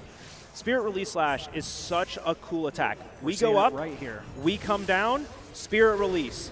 You can see how all those ticks of damage land onto the monster. There is so much damage that comes out of this, but landing it precisely, that's the key. And that is something that people practice for hours on hours on hours. 100%. How do I make sure, how do I angle myself that all of my damage is going to hit orange or yellow numbers, right? Exactly. That's the most damage that we can get out of that. That's the good hit zone on this monster. Yes, exactly. And another really important part about this, and one of the more beautiful parts about the weapon balancing in Monster Hunter, is that you can choose to not use that Spirit Release Slash, and you'll stay in yellow gauge if you went from red down to yellow. But if you use that, you'll drop another level down to white, which means it takes even longer to ramp back up. So something we see from those top longsword players is if there's a wound available, they may go for that Spirit Release Slash, pop the wound, and then finish it out with the Spirit Round Slash in order to jump right back up 2 levels. We didn't see a lot of that here. It was just the Spirit Release Slash, which again, it's such a cool move. I couldn't help myself from using it, even though I know it's not always the most optimal, and it drops me down to the white gauge. But man, it's just such a cool move. And we got to see that with the finisher of this hunt where they finally brought down the Rathalos. It was just, yeah very beautiful. It's so flashy. It's super flashy, right? Like, we want to see the longsword do the long, cool things, right? Because it can just do so much. We're going to fast forward into the finisher of this hunt, right? Yes. This really cool, flashy end. It was our unfortunate double card, yeah, but the finisher, man, it almost makes up for it. I honestly, style points. You all have done it. Everybody here has done it. You have gotten a really cool kill screen. You hide the menu. You screenshot that. You save it for life. Oh, 100%. Because it's just so cool. I've got hundreds of them still from World, sure. hundreds from Sunbreak, and I'm growing my collection for Wilds. Here we're going to see it. Helmbreaker, Release Slash, boom. Oh, I mean, see, that's so cool. All those damage numbers, so juicy. It's so cool. You stop the mind. He's like right in the middle of an attack. He wasn't laying on the ground. He wasn't sitting in a trap. He was coming for you. You just got him first. That's right. Oh, my word. Bringing him down out of the sky like that, still managing to land a Helmbreaker on the head, and then pulling off that perfect Spirit Release Slash. Like you said, aimed in just the right way to pull off all those big, beautiful orange numbers we love to see. Yeah, and it's just, I want to see more of it. I really, really do. Of course. So we're going to keep this moving, and we're going to head to our next team's qualifier interview. Here's Heaven and Hell. Meet with each and every one of the teams. If you guys would like to introduce yourselves individually and then your team name. Sure. I'm Nate. And I'm Manny, and we are Heaven or Hell. Any story behind that team name? We started a Discord server with a close group of friends, and these guys are playing Guilty Gear like every day. So they just said Heaven or Hell, and that was the Discord name. Cool. Yeah, well, that's awesome, guys. Thanks again for being out here. You guys put together a pretty good run. How'd you feel like it went overall? We spent a lot of time practicing because initially we were like just going here for fun, but then we realized maybe we could actually try to compete. So that's what we went ahead and did. So we spent a lot of time practicing. I felt this run, it wasn't that bad. Some things happen, but we move on, we persevere. But yeah, it definitely wasn't our best run, but it's definitely better than what we would have considered would be bad runs before we started practicing a lot. I have only ever played Monster Hunter games on a Nintendo Switch Pro controller. This is my first time ever touching a DualSense controller, so the buttons were a bit weird, so I missed my perfect dodge on the barrels at the start, so that's why I was a little bummed out. But it ended up being a not too bad run overall, so I'm still excited about it. All right, so we're going to be jumping in with Heaven and Hell next. Correct, Heaven or Hell, yes. And yeah, they were the first team here in the qualifiers to break the 2-minute and 10-second barrier against Chemetries. Our second fastest team coming in to these finals here today. Yeah, let's hear it for Team Heaven and Hell. We'll see what strategy they take here against the King of the Skies. Are we going to see more longsword play? I'd love to see more longsword play. I want to see some more flashy finishers. Yeah, or maybe the double hunting horn. I am all here for the aggro duder. Yep, they had some very strong strategies that they talked us through against Chemetries, and I expect to see a lot of the same here. These guys seem to know their stuff, and so I'm really excited to see what they bring for us today. This is Heaven or Hell. Yeah, we're jumping right into the hunt. What are we looking at? I'm trying to figure it out still. What are we looking at? Double longsword. Double longsword. Double longsword. Yep. So start straight off with a mount. We've seen this a lot. Again, it allows you to take control right out of the gate. And since he starts out flying, you can't get that ambush attack. So really going for this mount is one of the only ways to make sure that you can start off the fight. Here we're going for the headbang again. 700 damage right out of the gate. 700 damage right up to the gate. Now we can see something here too. Even though you're on the one that has the mount, you can still be doing something, right? Exactly. You can still be setting up damage, even though it's not effective, but you're not using any specific tool. Right. And with longsword, you can start building up that gauge. Yeah, we know none of these loadouts come with traps or like paralysis knives or anything like that where we can set up crowd control on the monster. So some damage is going to be better than none. We see one take a big hit there, but we saw a really nice foresight counter from that love on Heaven or Hell here. Something that's really high level to notice with longsword gameplay. Most other weapons, they want to do their attacks as fast as possible, but you will always watch longsword players hold their attacks. Wait to the very last second in case I need a counter, or in case I need to dodge, or in case I need to use something else. One thing that's concerning me a little bit here is I'm seeing our player 2 going for Helmbreakers on just white gauge. And the higher your gauge is here, as you can see, our player 1 has yellow gauge. It goes all the way up to red. The more damage you're dealing. So going for your higher damaging attack like a Helm Splitter on white gauge is really going to mitigate your DPS overall. Yeah, and not only does it, deal more, not only do your combos deal more damage at your higher spirit gauges, it also opens up a new combo and a new evasive tool. Exactly, yes. A much stronger version that we just saw there from player 1 of the Foresight Slash, where it's dealing damage all throughout the animation of that Foresight Slash, as opposed to at the no gauge, white gauge, or yellow gauge, where you just pull away from the monster and you get one hit right at the end. Yeah, quick little jump back onto the Sacred, reheal really quick, right back into the action. These hunters are just trying to use the toolkit of the aggressive evasiveness of Longsword to lock this guy down. Because the toes on Rathalos, they're still good hit zone. Oh yeah, definitely. They're not as great as the head, but you're going to struggle to hit the head on this guy. He likes to fly around. We saw both of them get up to red gauge there and continue to deal damage until it ran out. Very nice. Nice Foresight Slash there from player 1. Going for the tail there, underrated strategy in my opinion. I remember when we first started playing, you like to go for the tail cuts. He's flying anyways, right? What else are you going to be able to hit? You can hit his toes, you can hit his tail. I think either is fine, and also cutting the tail puts him on the ground. Exactly. He gets stuck in a little bit of an animation. You can kind of take advantage of that. Oh! The dragging fire breath. It's the same attack. Every time that is catching our finalists a little bit on their heels. But still not out of it yet. Only up to the 3-minute mark. A cart, we can jump right back in. We are longsword players. We are aggressive. We can keep the cadence of this fight. And one of the great things about this, as we see another cart, but as we see Nat Love come back in, is he stays at yellow gauge. You don't drop all the way out, so you don't have to do all the building back up to your red gauge. You can stay right where you're at, and again, like you said, that's kind of the beauty of this arena. There's one area, he's not running away. You can hop right back in. He's already at red gauge. Yeah, already back at red gauge, already back into the hunt. We can already see, both hunters are already back into the action. Just a little bit of downtime. Rathalos gets a little bit of a breather, and now they're back into the action. Very nice Foresight Slashes here from Nat Love. Very nice. Yeah, and it's the strategy here is just staying aggressive, right? Exactly. Like if I'm playing, I'm trying to stay underneath him, trying to predict, and it's really difficult to predict what the Rathalos is going to be doing when it's over top of you, when all you can see is its toes or like the back of its tail. Yep. It's really hard to know which animation is what and how. Oh, that's so unfortunate. Yep. The roar cancering the Helmbreaker like that. Yep. Oh, it is brutal. That's his tool. That's his tool, 100%. Right? And one of those things with him flying is while we're in red gauge, we have access to something new in Wilds, which is the Crimson Slash combo, which gives you a lot more vertical reach with your normal triangle attacks. And we're seeing them combo that very nicely into our Spirit Slash 1, which was actually discovered very early on as one of the higher longsword grounded combos. It's just going for your Crimson Slash into Spirit Slash and back and forth. So we're seeing a lot of that. It gives them a lot of vertical reach and a lot of readjustment pretty much in all directions where you can do a movement input while you're inputting either of those and move towards the monster while you're still attacking. Yeah.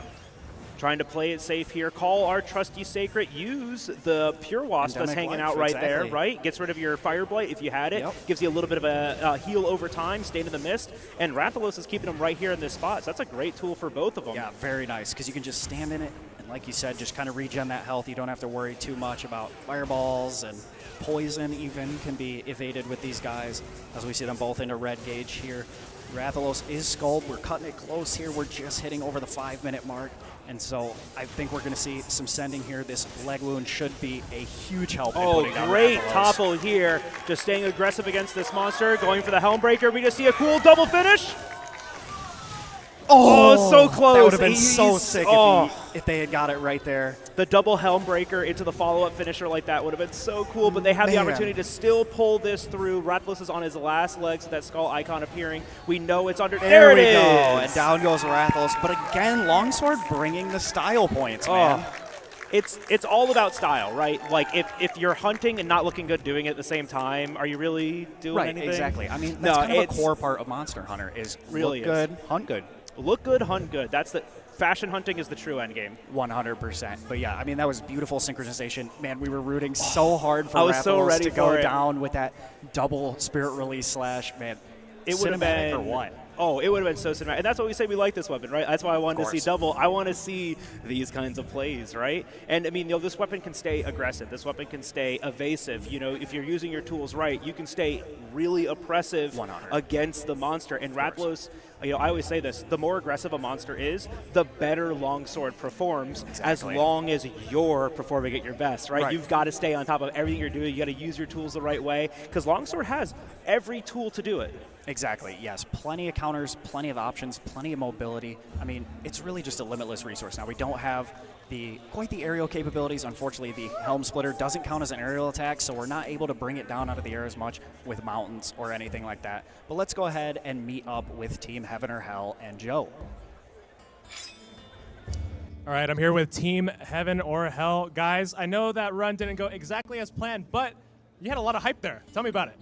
Yeah, we did not practice this quest at all. We came into this just, to have fun. So we did a lot on the first qualifying quest, but this we did not do. So once we kind of felt that, it wasn't probably going to work out, we just had fun, as much as we could.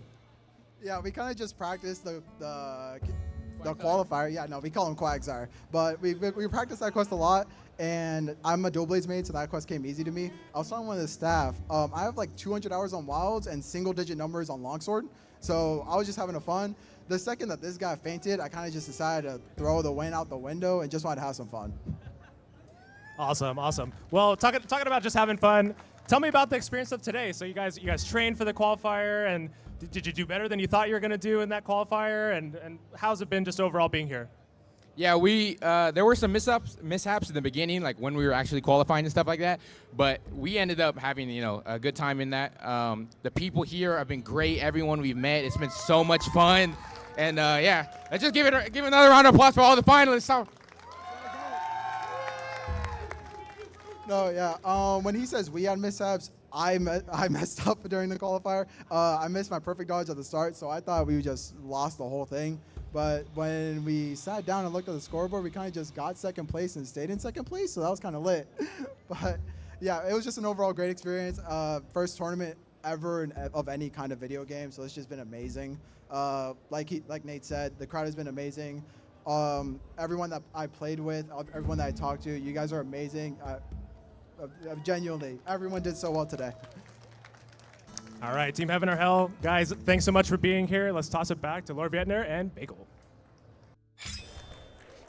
All right, so while we get our replay set up for the last hunt, I mean, let's just talk about that, right? Like, it's just fun. It's just fun to be out here and to do this. You get your one attempt, so let's just have a good time, right? Let's just send it and have top fun. Exactly, and we talked about that a lot in the qualifiers. We had a lot of teams here, and only 6 teams can make it to the final, but the most important part is that we have a lot of fun. So let's go ahead and jump into the replay of Heaven or Hell's run here. Yeah, let's see those top fun moments, right? Because longsword is just a unapologetically fun weapon. It's unbelievable. And what a good teammate to kind of take on the, hey, I messed up. I mean, that's difficult to do. Not everybody wants to own up to that, and that's a good guy right there. That's the kind of guy you want to be hunting with right there. Yeah, exactly. So, I mean, once again, we saw that great opener, 712 damage, a little bit of an RNG element, but you always got to go for it. You always got to see if it'll happen. And, I'd rather go for that risk than go for the sneak attack, right? Because we were talking about it. It's the option there. Maybe you can go for the sneak attack first, then get the mount, but then you're not nearly as close to the pillar. You have this chance of the monster getting away, so maybe you just lock it in and commit to the one strategy. Exactly.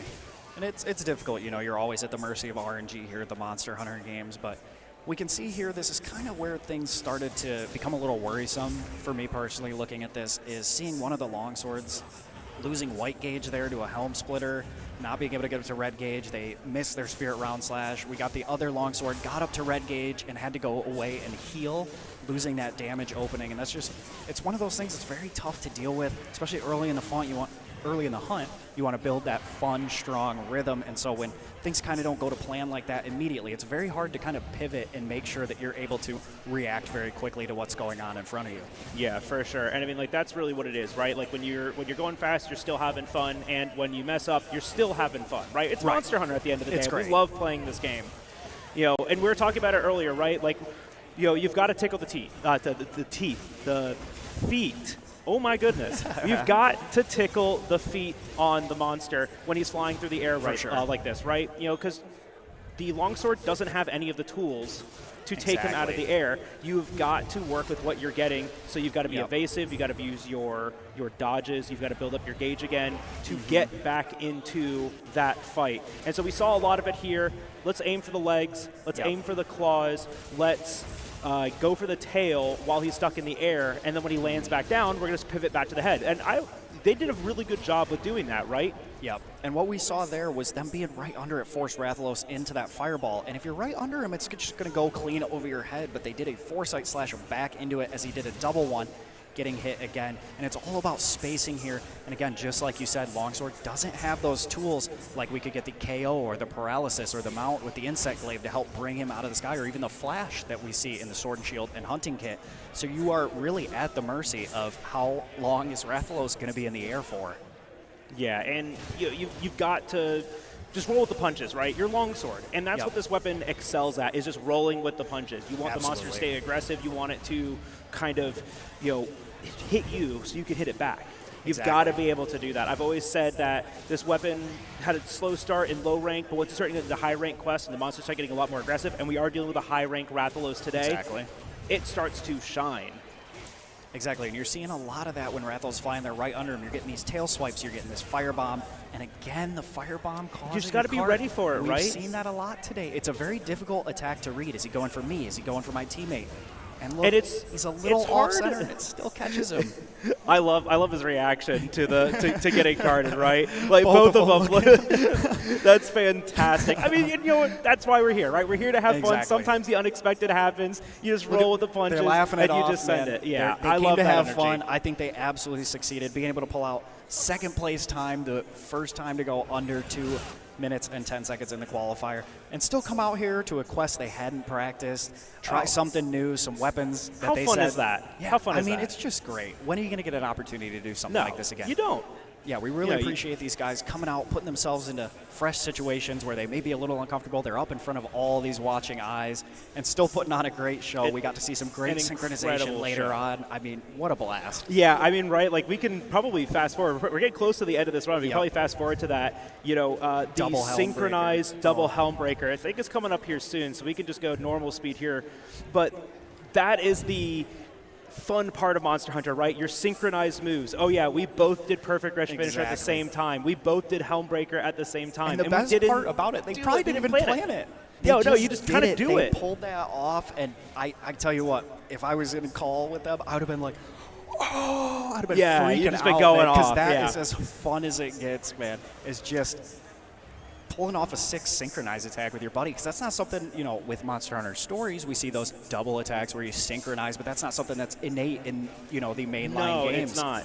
And there's something cool to say about that too, right? Because it just kind of happens, and that's because innately, good gameplay synchronizes. You both recognize the good opportunity to do this. It's the right play to do, so you both do it. And that's when the synchronization just kind of happens naturally. And so that's when we always see it at this, at always a higher level of Monster Hunter gameplay, where both players are like, yeah, of course we're all doing Helmbreaker at the same time.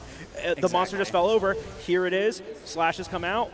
Let's queue up the Helmbreaker. Both of us frame for frame, literally at the exact same time, coming down on top of the Rathalos head.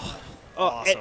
It's just so cool to see that, right? And that's just because you have the mindset, oh, yes, this is the right thing to do right now. And then you both decide it's the right thing to do. And that just comes with the familiarity of the game, understanding the monsters, being able to understand the animations that are happening, right? You're reading the animations. Yeah, and it just, like you said, it really goes to show just the skill. These are two guys that were like, we were just hoping to make it to the finals and have some fun, and they're still good enough to read those situations together and pull off one of the coolest moments we've got to see so far. It certainly may not have been the fastest time, but Man, I was jumping up here on stage, Right? hoping that would be the moment that the Rathalos was slain, because how freaking awesome would that I have think been? we were both getting like even closer and closer to like where we can see the gameplay. Like, yes, like let's see it happen. Come on. I almost threw my hands up. Was an incredible show just at the end of it, right? We took the cart. You know what? Now it's just time to have top fun. Maybe not top time, but definitely top fun. Top fun, and that's really what Monster Hunter is all about. Again, we come back to the community, the support that you guys have shown today, coming up and supporting your fellow hunters. I mean, they're doing a great job, and top fun has definitely been achieved Top for me, fun. I mean, I think for sure. Are you everyone's guys having top fun? Yeah. That's what Right? I'm talking about. All right, yes. Yeah, and so, before we, start getting to the end of this, like, let's talk about our prizes, right? 3 of our top teams are going to leave with these absolutely beautiful Monster Hunter Wilds USA trophies. Our second and third places are in this silver and bronze with this horn and the the icons for both Chemitris and Rathalos on them. Exactly. But then our first place trophy. Look at that absolutely stunning Arkveld bust with the first place Monster Hunter Wilds USA Championship on it. Look at how stunning this is. Incredible, yeah. I was going to say, maybe we should do a run, but honestly, with what I've seen today, I don't think we'd stand a chance of getting any of these up here. Exactly. I don't know how well we would do, coming out of the gate. We've been doing a lot of practice for this, but not so much for that recently. Absolutely. But I don't know. If anyone doesn't sit down at the table next, maybe we'll have to.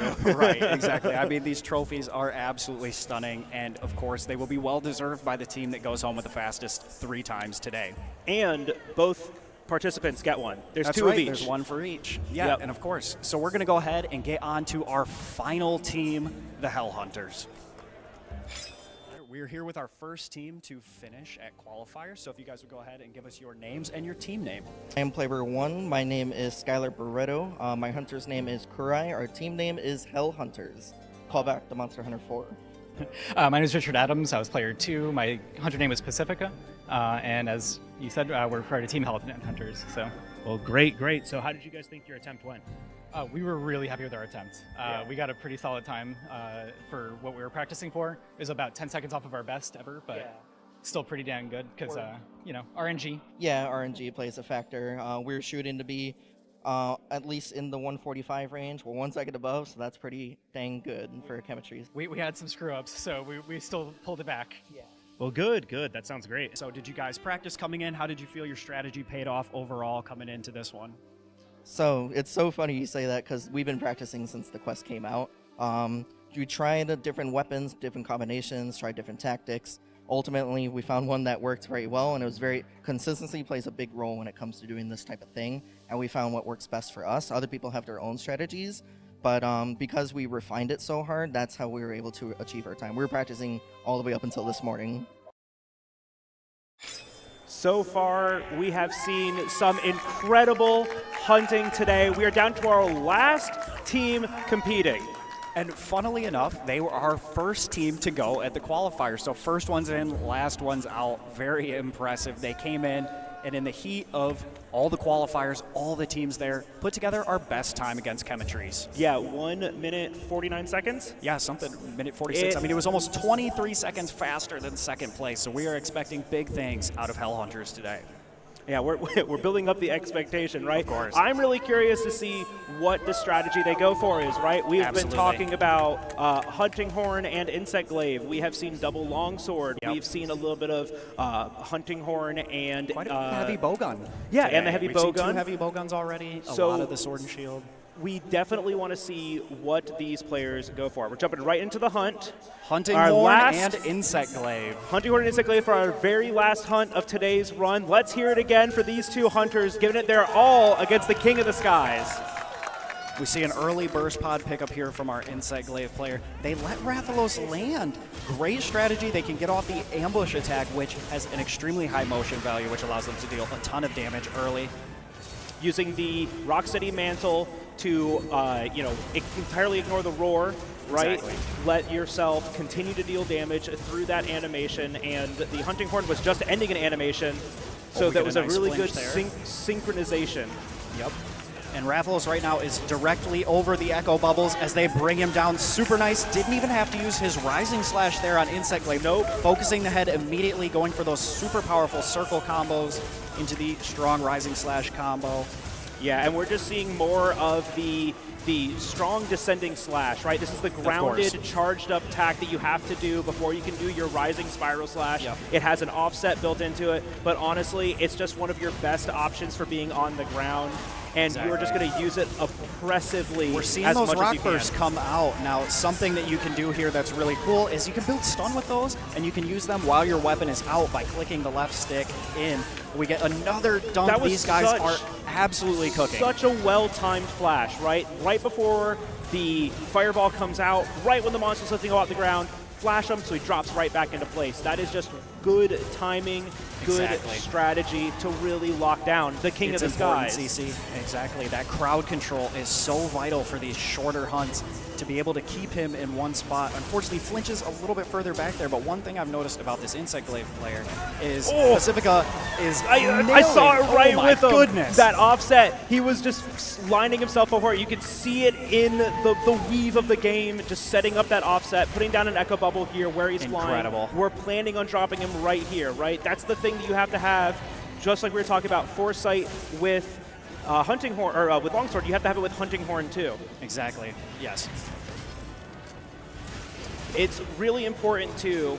I've been seeing how they're using these rock bursts to just stop the monster to be over top of the Echo Bubbles. It's really important to keep right there. Oh my goodness! Salt 230! That is an incredible time This coming is out of our not a last time team we today. thought we would be seeing. Much Incredible. faster. Oh my word, they locked that up perfectly, and they nailed the flash.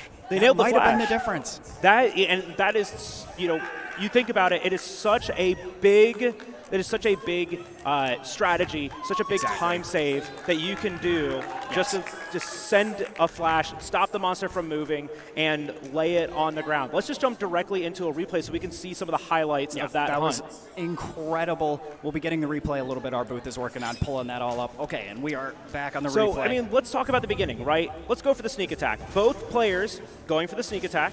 And that's both something players we getting haven't it. seen yet. Coordinating a lot that of is very damage. difficult, and coordinating that is very difficult. Even when you're on comms, even when you're on mic, and you're trying to do this, it is very difficult to be like, yeah, we're both doing it right now. So sometimes you see a countdown, sometimes you see some other cue, and both players are just setting up their buffs, their damage, what they need to be doing with their weapon. I mean, how fast did that? I didn't even see when he got triple buff. That came out so quickly, just so we could be doing this rising slash combo and descending slash, strong descending slash combo on the ground. Exactly. We don't see him go for the rising slash too much. He's just using those circle attacks, which are your highest damage attacks when you don't have Corrupted Mantle, which none of these loadouts do. And the Hunting Horn just locking him up, getting the KO. We saw the early flinch, which usually is an indicator that Rathalos is going to come down while he's flying, so very nice to see that. We see the Rock Burst used right there to flinch Rathalos, and then the Focus Strike on the head to really wound Rathalos after his Fireball move. That's something that's slept on quite a bit, is the monster wounds flash aren't is always just damage right there. Yeah, Look at bring this that timing back. again. Let's go through this slowly, because there is a Fireball coming out of Rathalos' mouth right here. Ready? There it is. I mean, flash he's instantly frames after off it. the ground. Frames Frames off the ground. Frames off the Beautiful. ground. So if you flash Rathalos too early, he just kind of flails and stays on the ground, and now he's attacking. Exactly. He has to be off the ground. Like, Very look at important. just feet on the ground, flash out. Instantly. It's incredible. And the positioning to get to the side of him where you're safe from that Fireball, you don't have to dodge, you can save even more time by just instantly hitting that flash. They drop his head straight to the Echo Bubble, which we've been talking about a lot. The Hunting Horn has done an exceptional job of pulling off the wounds on the head in order to cue up those songs again. We got the offset melody queued up, the Echo Wave blunts to help build up that KO. I mean, Using this the is Focus impeccable. Strike, that's using the Focus Strike very intelligently. Let's use the focus strike. Let's set up the melodies that we need, and I can keep that And that aggression offset, and keep again, just like you it's talked just about. Can we too run that good. back just a Oh few yeah, we seconds? have to. I We gotta have see to that go back. offset. Gotta see that We offset. have got to see that again because it is just it's too good not to watch over and over and over I and know. over. It's incredible. And it's so cool. And this is one of those offsets too that I really struggle with. It's when you have to queue up, bang, Oh my right word. at the I end mean, of the that's animation. just perfect. And Rathalos is coming at him very quickly there. So being able to, because you have to go back and then release to go into it. So very nice there. It is Super such strong. a cool way to gain control of a fight. Absolutely. Yep. And it's, again, with the flying, they didn't go for a mount, which is something we didn't see out of a lot of the teams. Using those offsets to kind of freeze him while he's in the air is just, it made this run. It made this run happen. Yeah, I mean, let's just take a look at some of this gameplay for a second. I mean, come on. It's just incredible. Yeah. Just soak it in. Look at these echo bubbles going off. It's impressive. It's impressive, to say the least, keeping the monster over the echo bubbles. Every single time the hunting horn plays a recital, the echo bubbles deal damage. Exactly. And the toes are just in it perfectly. Exactly So they're what you all need. dealing damage to it. So Yep. this is just really good heads-up play, where to keep the monster at, how to continue dealing the damage. And we see him play a melody while Rathalos is inside of 2 or 3 of those echo bubbles, and that's ultimately what brings him down in under 2.5 minutes. I mean, an absolutely perfect run. I mean, I couldn't have asked for anything to go better there. Oh my gosh, yeah. I mean, like, and what a great way to end this is just seeing some really well executed monster hunting at the very end of our USA Championship finals. Very impressive. And of course, we hyped up the Hell Hunters quite a bit by saying how good their qualifying time was. And they delivered. Exactly. They delivered with our fastest time on stage today. And Just much faster than incredible. any of us could have possibly. I didn't even think. I mean, that this was, was gonna happen. the lowest we thought we would see times, and the best circumstances we didn't think we'd see sub 230. And wow, they pulled it off in front of everybody. They did, and they really, really did. And I mean, everyone out here just joining us for this final moment of the championship, it just feels so great. So once again, let's get another round of applause for everyone that participated. And then we're going to go ahead and send it over to Joe and Mike for the trophy ceremony.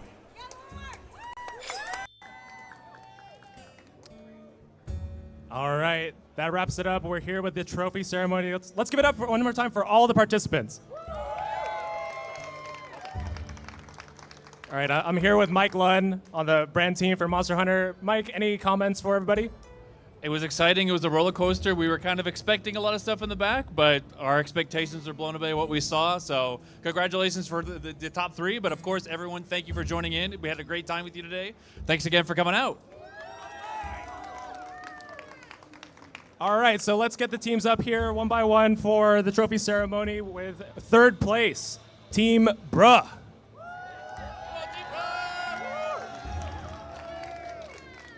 Congratulations, man. Congratulations.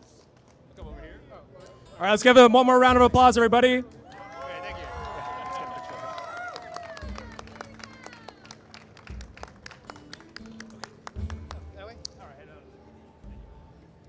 All right, with 2nd place, the Karting Club.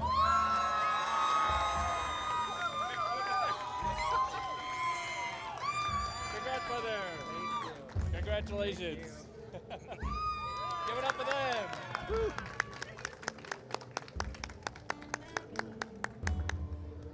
All right, thank you guys. Thank you guys. Thank you. Give me pause. All right, well, the 1st place trophy is a little big, so we're it's going to take a little bit of time here. And we got to be careful with it, so no pressure to Mike. Let's cheer him on so he doesn't drop it.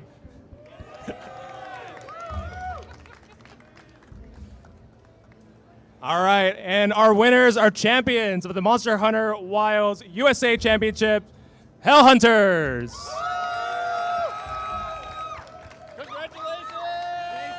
Congratulations. Way to go. Wait.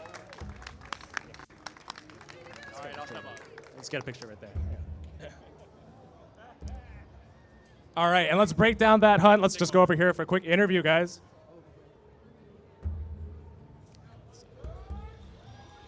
All right, Hell Hunters, an incredible run there. Let's break it down.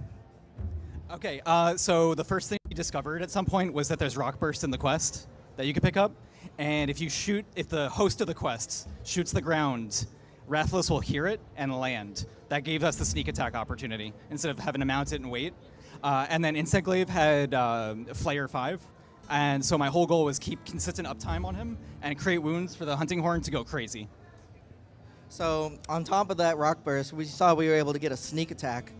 That whole sneak attack allows me to get a whole 4 songs on my song queue list before the hunt even starts, giving us attack up S and pretty much all our other buffs, so we can just go right to town on Rathalos. And like he was saying, him keeping all the wounds and me keeping him grounded to the ground, that's the name of the game, and we were able to smash him. So you guys had a game plan going in, but the execution part, that's the hard part, right? Like the pressure of being here, you got the live stream and everything, but you guys nailed it. Tell us what that feeling was like. Oh man, so we made sure that our practice was about consistency over flashy times. So like Insect Glaive users, when we were seeing videos of the quest, they would release the big super attack, but they'd have to wait and get the nectars back, and that makes it really tough and has downtime. So we were just thinking, hey, if we do this setup, we can have consistent responses from Rathalos every time, and then we know what's going to happen. So landing it live was a totally different story, though. We're on a different console, different platform, but it still came together, and it just felt great. Yeah, it was just crazy. Like after like the 2-minute mark, it's really easy to run out of damage options because like our script is only set for like a certain amount of time, and then we just start freestyling from there. We were still able to pull it off, and that's pretty much what he was saying about consistency. As long as we're consistent, that's all that matters because we got that 229. It's crazy. You guys were the very first ones this morning, and the very last time, so you had to watch everybody play through this whole time to see where you're gonna go. How do you handle the nerves? Oh, that was the hardest part. We were sitting there waiting and waiting and waiting, and had to just be like, oh no, when are we gonna go up? Honestly, shout out to those other teams, though. They were fantastic. It was just exciting to see all the different kind of weapon combinations because we also tried so many different weapon combinations during the Chemistries quest.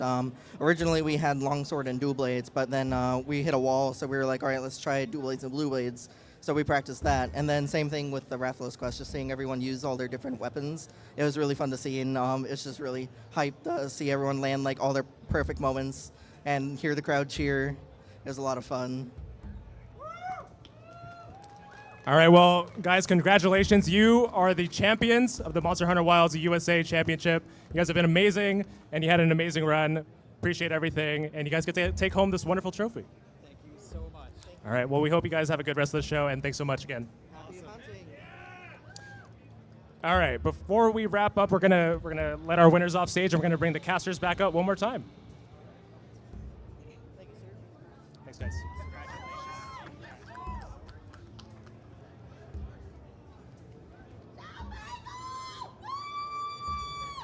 Some fans for these guys. I know. All right, Bromeigos, Lord Bietner, been an amazing day. How are we feeling? Well, it's been a ton of fun. It's been super great. We want to thank, of course, the Capcom Creators Program for including us and bringing us out here, and all you guys for showing up and making the Monster Hunter community what it is. I mean, and it's been fantastic. I just really need to thank every single person out in this crowd right now, everybody watching on Twitch, everybody co-streaming, everyone participating in this. You guys are what make Monster Hunter, right? It's the community, it's the creators, it's everyone putting their energy and their creativity into this. Speaking personally, it's been a joy to have you guys here. Amazing insight, amazing knowledge about the game, truly incredible. So thank you guys.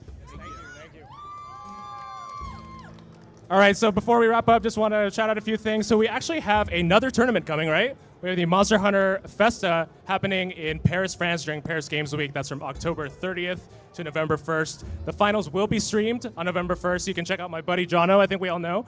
Jono will be streaming the English version of that on November 1st, so go check that out. We've also got so much cool stuff happening in the world of Monster Hunter in December.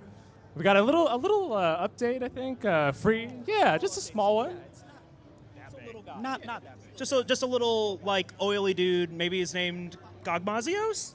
Yeah, free title update 4 with Gogmazios. Oh my God, it's happening in December. So get hyped for that. It's going to be an amazing hunt. And then there's so much other stuff happening in the world of Monster Hunter. We've got Monster Hunter Stories 3, Twisted Reflection coming out March 13th, 2026. We've also got a new trailer coming at the end of this month that's going to kick off our pre-order, so everybody get hyped about that. Look forward to that. But otherwise, I think that's going to do it for us. Thank you for everybody on behalf of all of the Capcom team, everybody here, the community, all the staff. Thank you guys so much for your work, and thank you guys first and foremost. Yeah. So, all right, we'll see you next time, and thank you again. Bye, everybody. Oh wait, actually, I missed one thing. We have to do happy hunting, right? Yeah, we have to send it off the right way. All right, on the count of three. All right, 1, 2, 3. Happy hunting! Thanks, everybody. All right. Hello, everybody, and welcome to the Monster Hunter Wilds USA Championship 2025. We have waited for more Monster Hunter speedrunning competition. 3 teams, and the players will be provided with 3 optional loadouts with 2 weapons to each of those loadouts to choose from. Directly into the arena. First hunt of the day. Let's hear some noise for Team Bra mounted finisher and starting to lay into the monster again. Yep, definitely. And one thing I've noticed here is that our Insect Glaive player know how to place yourself, how to deal the damage with the weapon, and you can stay aggressive with it. Horn goes for it. Knockdown. There he goes. Very nice. And we didn't card, so you know. You're not living up to the name, Carding Club. You didn't card at all. Yeah, poison ammo coming out from the heavy bow gun to get that poison tick damage started. Staying in front of the monster. What is that? You're at. Oh, there we go. There's our finish. It's one of my favorite parts. Ray Dow is my favorite monster here in Monster Hunter Wilds, and his sound design is don't last. A super nice dunk there as the longsword rebuilds its gauge. And that's a really cool thing about longsword. Quickly. Now it looks like he didn't have his focus mode active, so he missed that original stab. And there we go. go. Let's hear it for Team Heaven and Hell. We'll see what strategy they kind of take advantage of. Oh, the dragging fire breath. And yeah, let's just give another round of applause for all the finalists. Options for being on the ground, and you're just going to use it oppressively. We're seeing as those much rock as you bursts can. come out. Now, something here that's really cool is you can build stun with those, and you can use them while your weapon is out by clicking the left stick in. We get another.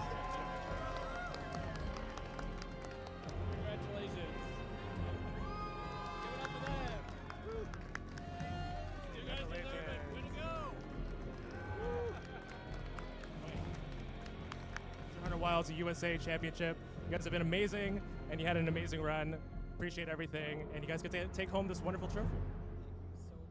All right. Well, It's been fantastic. I just really need to thank every single person out in this crowd right now, everybody watching on Twitch, everybody co-streaming, everyone participating in this. You guys are what make Monster Hunter, right?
So tasty!